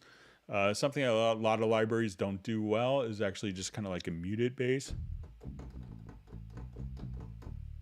So if you wanted to, you could also come over here and, okay, if you wanted to do different slides between different notes, you could take in and out fret buzz and ghost note volume. So if I wanted to come here, so let's say, okay, we'll choose for this to be sustain. So we could say, okay, let's put this into auto slide. So if I have two notes, and so if I wanted to change the speed of that, so I want the slide speed to be, 16th notes. And so now when I hit the second note, and you can say, okay, I want the level of the slide to be, to be louder. So you could have two different slide speeds. Now, what's really interesting to me is as I play, there's actual, move my phone out of the way here, but you could, and the thing that really attracted me to the bass is I could come over here and I could play notes. So say I play this G note. When I have key switches, we could actually have these key switches limit and pick the particular string. So, if you're an electric bass player, sometimes you may play a G on the B string, or the E string, or the A string, the D string, or the open G. So you could come right over here and just kind of pick, the various notes that you're playing. So let's say I come here. That's on the E string, the D string, the D and the open G. So I could play the same note and pick which string it's actually being done from. So those are like really cool things that you could do. And if you wanted to, just change, I want it to be a sunburst finish versus white versus natural or blue, you could come over here and be able to set up the different elements like that. So great library. It's kind of, instead of just having one library for a jazz bass, one for a P bass, one for a Rickenbacker, you could kind of have all of those sounds covered directly within this one particular library and pick the string, and it's something I do as a bassist a lot. Sometimes you may just kind of slide up the neck to get a little more tension and have that note kind of pop out. And sometimes you may want that note to be thinner sounding like an open G string. You could do that very easily using the electric bass library. All right, so we had a question. So can Greg explain what is triplet notes and why are they so often used for guitar players? It's also nice for other instruments too. Folks say, I know nothing. And this is from, it just says an anonymous friend. All right, so when we use triplets, if we were to kind of play along, so let's say if I was playing along with a rhythm, and we could think of, as we have a click track.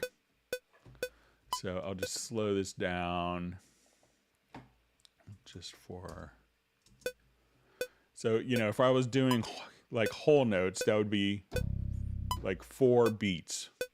Let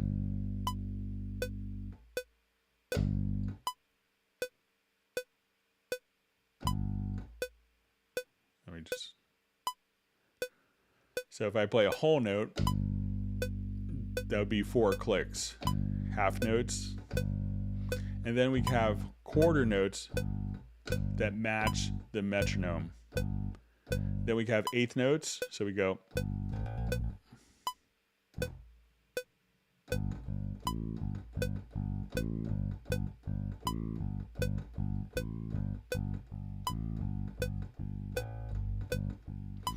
And we could have triplets. And triplets, what it is just dividing the beat instead of by 1 or by 2.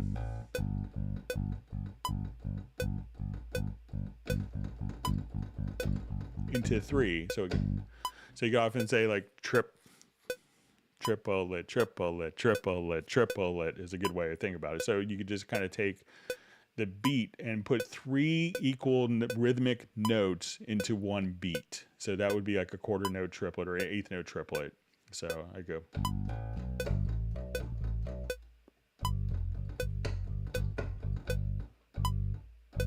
So this would be quarter notes and eighth notes.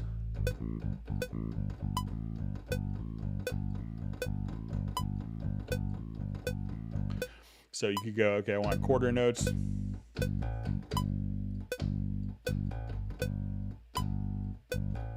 So that's quarter notes followed by triplets. So it's just a way of rhythmically dividing notes. So, you can get into septuplets, which would be 7 divisions per quarter note. Quintuplets, they're pretty rare. But, triplets are just kind of an easy way to have a rhythmic variation on your part. And it's just taking, 3 evenly divided notes and being able to, at that point, fit 3 notes of the same rhythmic duration into a beat or, depending on the rhythmic value. So you could have a half note triplet, which would be, fitting 3 notes into 2 beats, or 3 notes into 1 beat with like an eighth note triplet. So just think of it as, triplet, triplet, triplet, triplet. So that's what triplets are. So it's kind of used on melodies, used on guitars, and just kind of to add a bit of rhythmic interest. Okay, so we had a question. I think I solved this by email, but I'll do it for the benefit of other people. Hi Hi, Greg. I've been seeing an audio track missing my UR44C rack in the inspector tab, and this is for the Steinberg audio interface to UR44C, like in the picture below. And sometimes I can click on another audio track and it will be there. It's my only audio interface, and I can't understand why it's there sometimes, and other times it's not. More importantly, how do I add it when it's missing? So for the onboard DSP to take effect, the actual connections need to be defined. So we need to have a output connection that is defined. So I'll come here with my UR44C. So let's say I come here, and if we wanted to access like the onboard DSP, we do this through an inspector tab. And for this inspector tab to be visible, it needs to physically have an input and an output. So I'm going to come over here and I'm going to deactivate my control room. And I'm going to go to my outputs, and I'll set my audio interface to be showing up in my outputs. And I'm going to just add, let's say, a mono bus.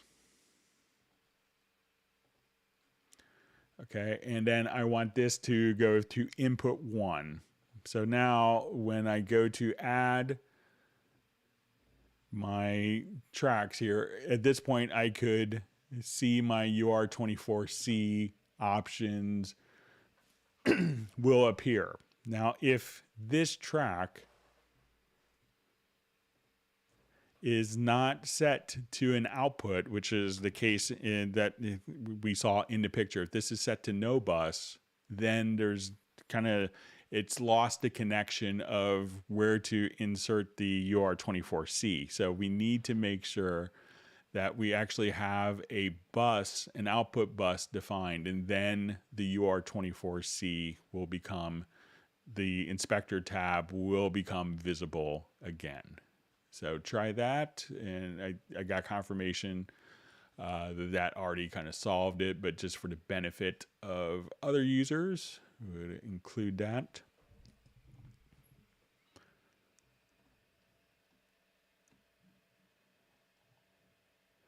Okay, we covered the other one from Ed Rugman, so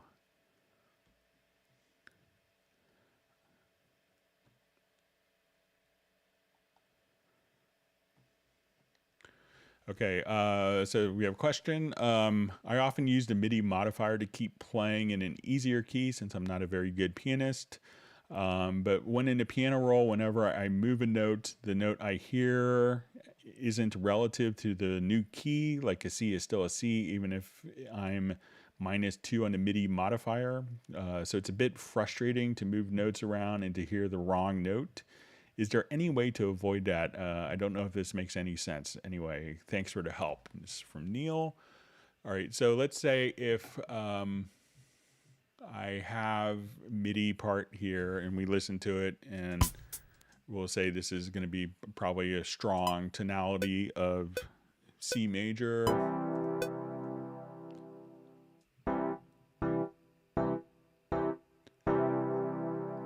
Okay, but let's say I now want this to, let's say I want it to play in C major, but I want it to play in, F sharp. So I will come over here and we can go to the MIDI modifiers, and we could transpose here so that we could play back. So let's say we'll come here. So now as we play, what was in C is now transposed up. So these MIDI modifiers are taking the playback and then modifying them on playback. But if I go to move a note, what we see, it sounds like that's actually kind of the right pitch, but so I mean, that seems like it's not playing, so let's say if I go back to my MIDI modifiers on the event,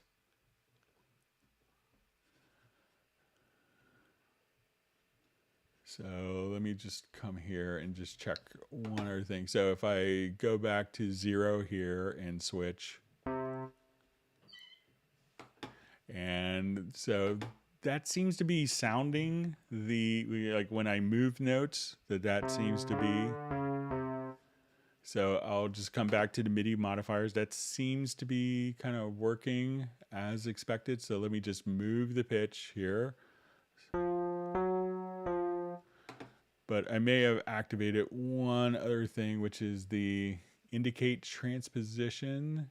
So if you click on the settings here, let's see if this makes a difference. You'll see an indicate transposition function, and that's disabled. So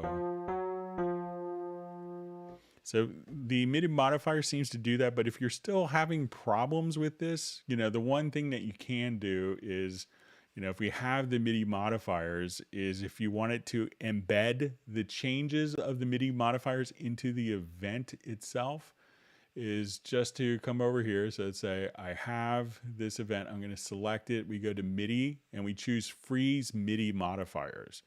So as soon as I do that, that would take the transposition and actually move the notes up. But it seems like when I click here and I move the notes as you described, that they are kind of playing back at the correctly transposed event. So, but you could always try going to select the event, go to the MIDI modifiers, and then those changes will automatically be embedded in the part.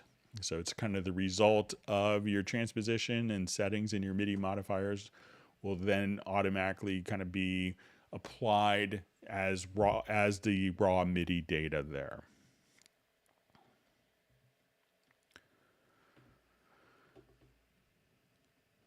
Okay, so we had a question. Hi, how can I assign a key range to each slice in a loop inserted into a sample track? Let's say an octave to have each sample with different pitch. Okay, so if we have our sampler track here, I could drag this into my file. So let's say at this point I go, I have my... So I could play back the sample here, let's say a drum loop, something that will be sliced rhythmically. So I will click on slice, and now that I've clicked on slice, each of the different slices will be chromatically mapped across the keyboard. So, and I think the question is how to change what the range of these slices. So let's say if I come over here and I do this again, and I just select a different root key. So right now, the root key here is at C3. So I'm going to just set this to, G2. So that will be my root key. So now when I slice, everything will kind of start that range, not based on C3, but on, based on the root key here. So you could change the range just by modifying the root key within the sampler track. Okay, so we have a question. Hi, there's a way to control the audio routing of Media Bay. I use Windows 10 with RADAT in the system. Also, main Windows WDM audio was routed to channels 15 to 16, so it's not the default main out 1 and 2. And I can't listen anymore. Preview from the Media Bay. So the Media Bay is just going to be routed to whatever your control room is set up to. So make sure that you have the control room activated. And then you can just, once you have your monitor, so you could set this to outputs, 7, 8, 1 and 2, 15 and 16. And then the Media Bay preview will go through the control room. So go to the audio connections, click on the control room, add a monitor. You'll just see I have 4 monitors already, which you can have. So right click and add a monitor. And then once you have that selected, that's where the control room preview and your other monitoring preview signals, audio signal will be sent to.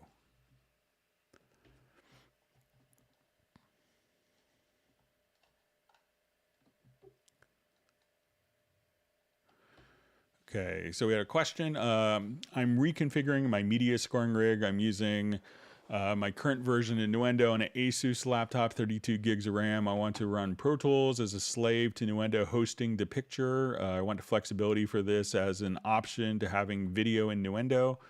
How can I do it? I need virtual MIDI port. How can I link both DAWs on one PC?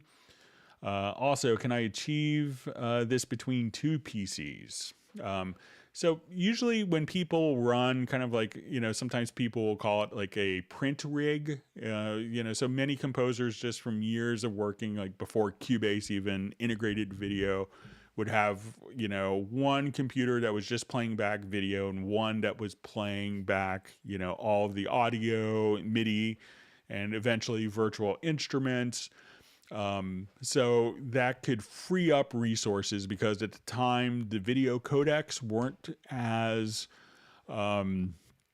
weren't as robust, so that, the video would take a lot of processing power just to play back the video. So people would have two different systems.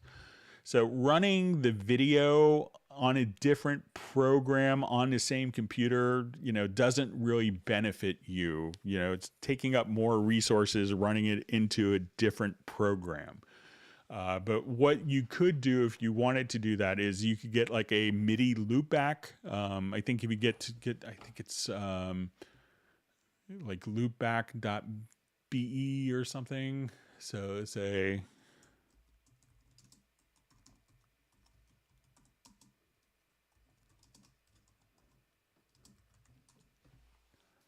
So get like, you can probably just get this loop MIDI. And this is like a virtual MIDI cable. So what you could do is just, if you, wanted to do it on a single computer, is, send the time code. So when you go to the project synchronization setup, you can just simply send like MIDI time code, probably through the loopback driver, and have MIDI time code in the other program slave to that. So you could do that. But again, running both programs, it may actually give you significantly worse resources, but you could give it a try. But just if it's on the same computer, just a MIDI, just having a like a MIDI loopback, you could try that. So and if you're doing it on two computers, most people would use just, again, MIDI time code. But when you're doing MIDI time code to a different computer, if you're dealing a lot with audio, you may have to have kind of a more expensive sync box that can synchronize the sample levels to the clock, so you get a sync box that could take incoming MIDI time code and have the sync, and also feed the word clock from the sync box to your audio interface. So, and that's how you could properly synchronize. So I think that, if you're doing it on one computer, that you'll probably have worse performance than just hosting the video inside of Nuendo.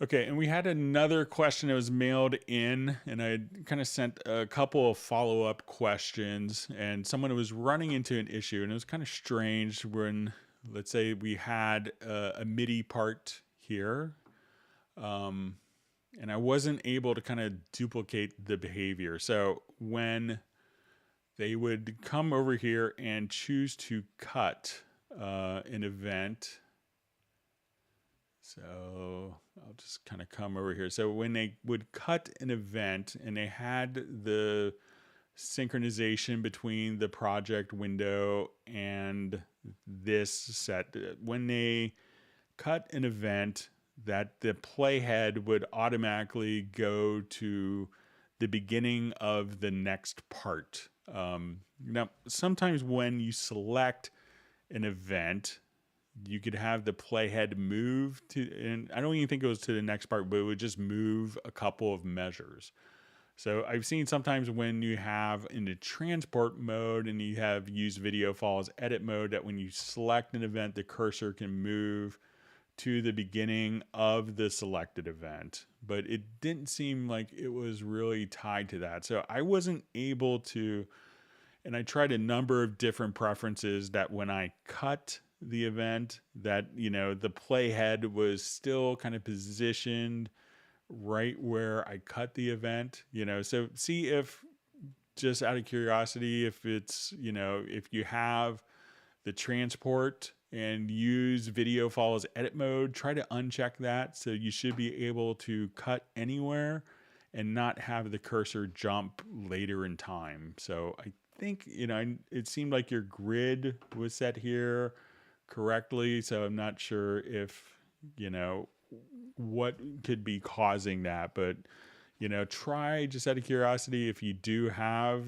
that on, and I'd ask if you could share a project to see if I could get a sense of what's going on in the actual project. But, you know, try going to transport and just try use it to uncheck, use video follows edit mode, see if it makes any difference. And maybe that in conjunction with some other preferences might be, you know, causing the particular issue that you're running into.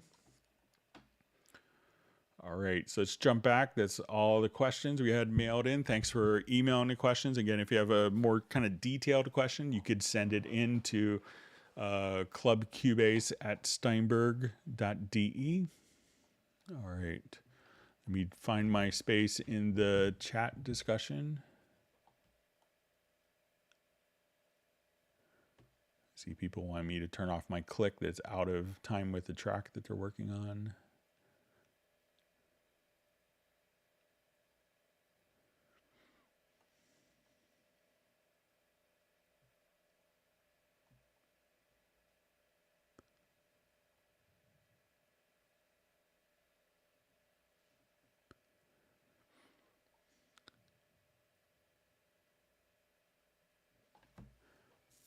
All right, so we see Cubase Junkie says, I always wanted to go to Cubase headquarters to meet the guys that make Cubase. I know it sounds nerdy, but yeah, I want to do that. So yeah, to me, it's you know, I haven't gotten to go since pandemic. I was supposed to go like the week, kind of right as the pandemic started. But I always find it really inspiring, spending time with my spending time with the people that are able to create the magic of Cubase.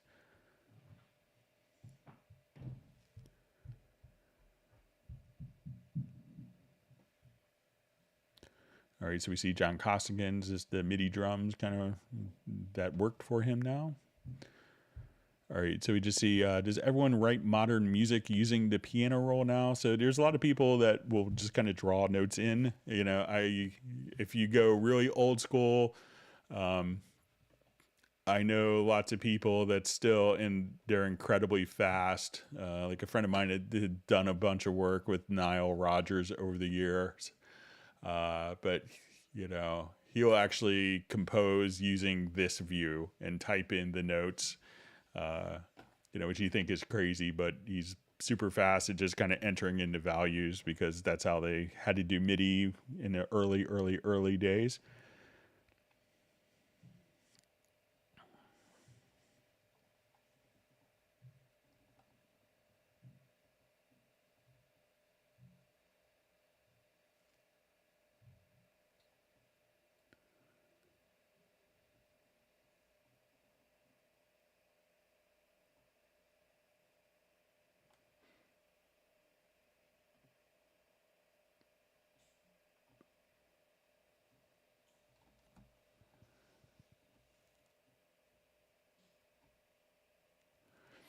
All right, so just see how to import track presets into a project. I want group inserts and effects tracks and plugins for the tracks to be imported. Using import tracks from project does not import group tracks.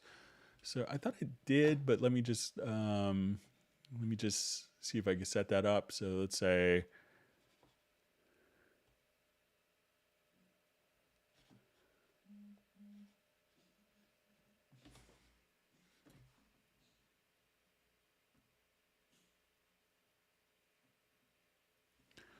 okay, so sorry, just had a quick email pop in. So let's see if I come over here and I'll just create a group track.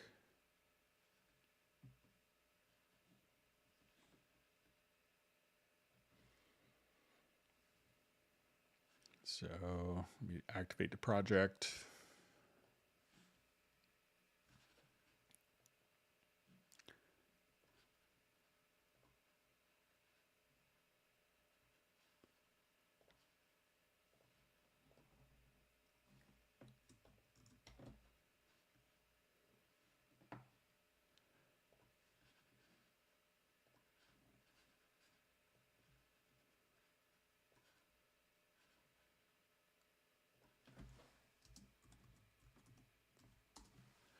Okay, so I'll just do a new.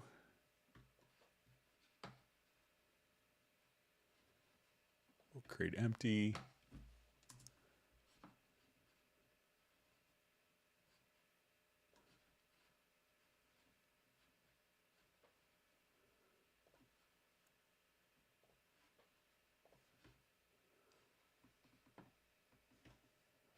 So you can import the group track right here. So you could definitely import the group track from and that might be in Cubase 11. So if you have like 10.5, that may be slightly different. But if we have track presets, so let's say if I have my group track here, I will come over here to presets. Let's go to track presets, audio. So if I wanted to just drag presets to the group, we could do that. So I look at all my inserts. I can just drag those particular track presets right to the group like so. But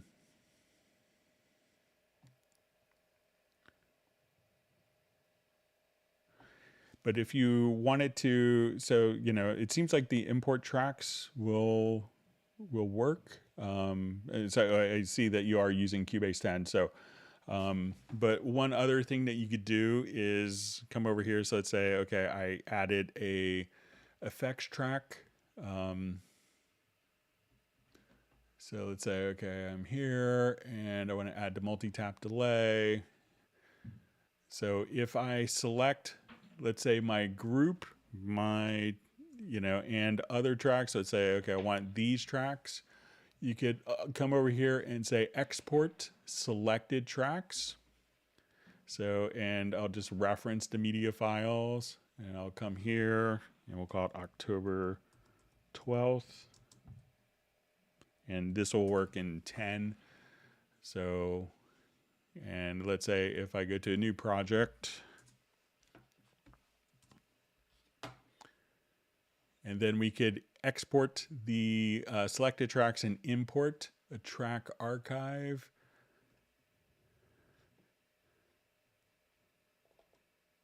And at this point, we could just say, okay, we'll select all and export all of them. So you could do groups and effects channels like that. So try to just do an export selected tracks. So select the tracks and import the track archive.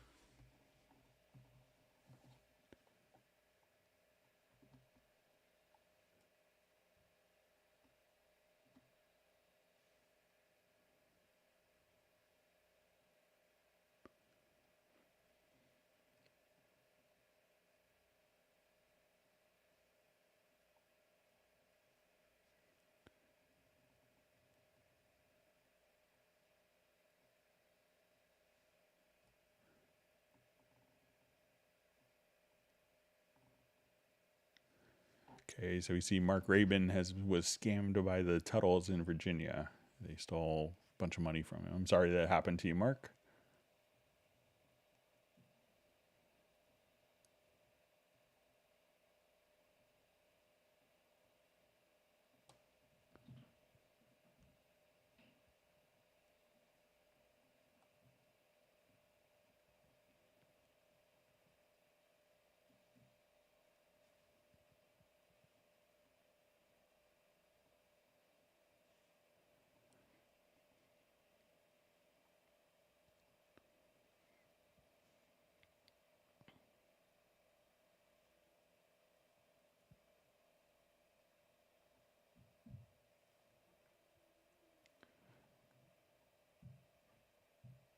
Okay, reading for, all right.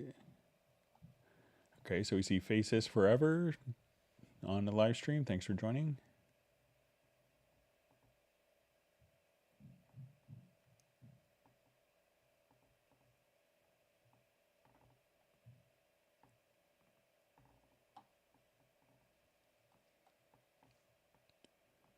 Okay, so we see Michael Pierce is going to join us on Friday. So great to have you on the live stream.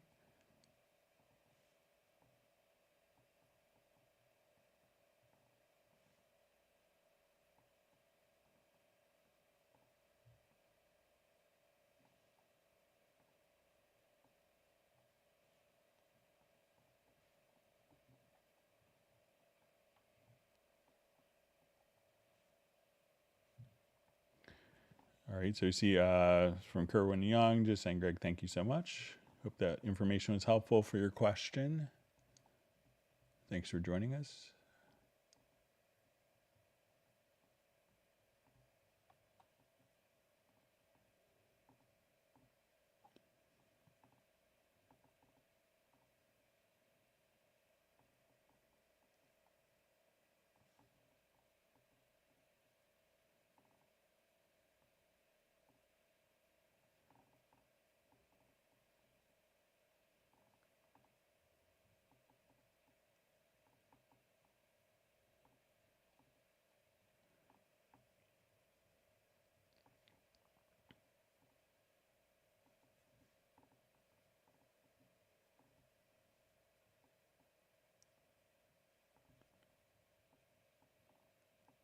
Okay, see some great discussion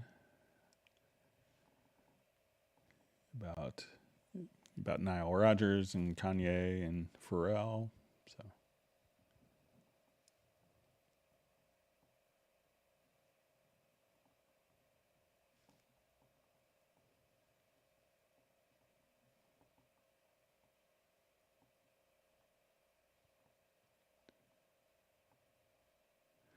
all right, so we have David from Nigeria in the live stream. Thanks for joining.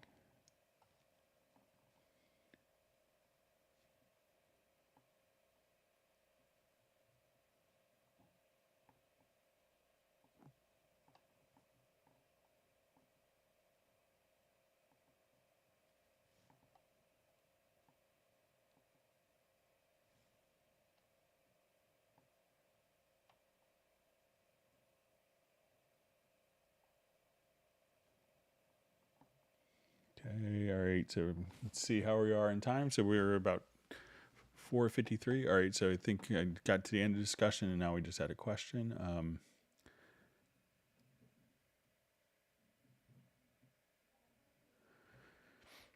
All right, so we see one question. There is, beside the mute and solo button in each track, also the listen button. But in my 11 Pro, it's always disabled. How does the listen function work? Okay, so the listen function is going to work in conjunction with the control room. So if you don't have the control room enabled, you may not actually, the listen function may not make too much sense. So let's say, and what the listen function is going to allow us to do is almost like a solo safe mode in a way. So let's say, and I'll just kind of show it here. So let's say we're playing along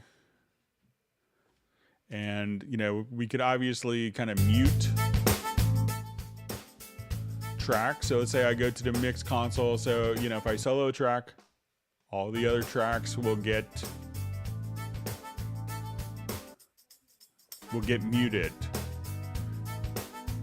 But if we have the control room functioning, and we could do this in the audio connections and just set up 2 monitors here for the control room. So when we do this, now we could click on the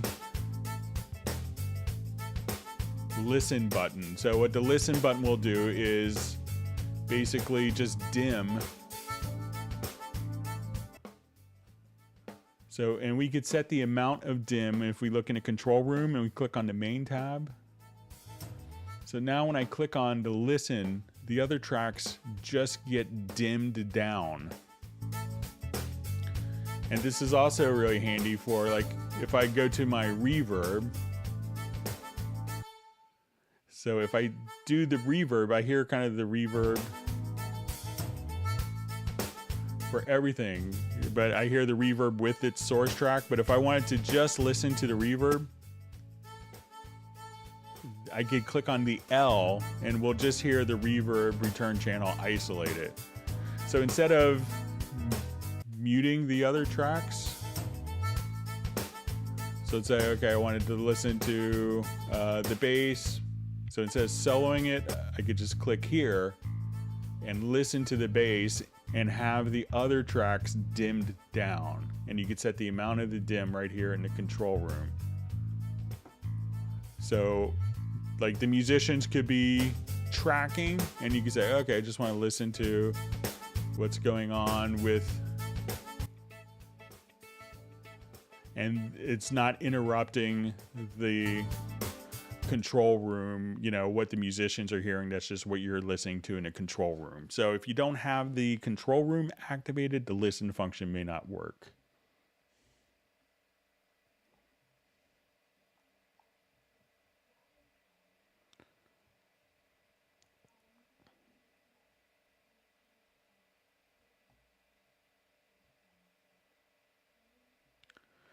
Okay, so I just see, can I change the color of the solo and mute buttons? So I think that that's not really, you know, where it could be changed. So I think it's pretty standard industry practice and most pro audio gear to have kind of a red solo light.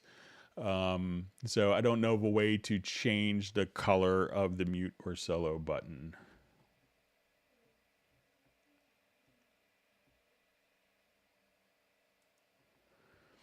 Okay, so just see question, if I set up multiple instruments and MIDI tracks that feed into different channels of that instrument, let's say machine and reason, do I have to set up different MIDI channels for each? So generally it's a common thing to set up, you know, different MIDI channels or different MIDI tracks for each. You could come over here and when we have a, like let's say an instrument track or a MIDI track, you know, and you wanted to one track to send to multiple channels, you know, you have like channels 1 through 16, but you could also have it set to MIDI channel any, and that could send multiple MIDI channels from one particular track.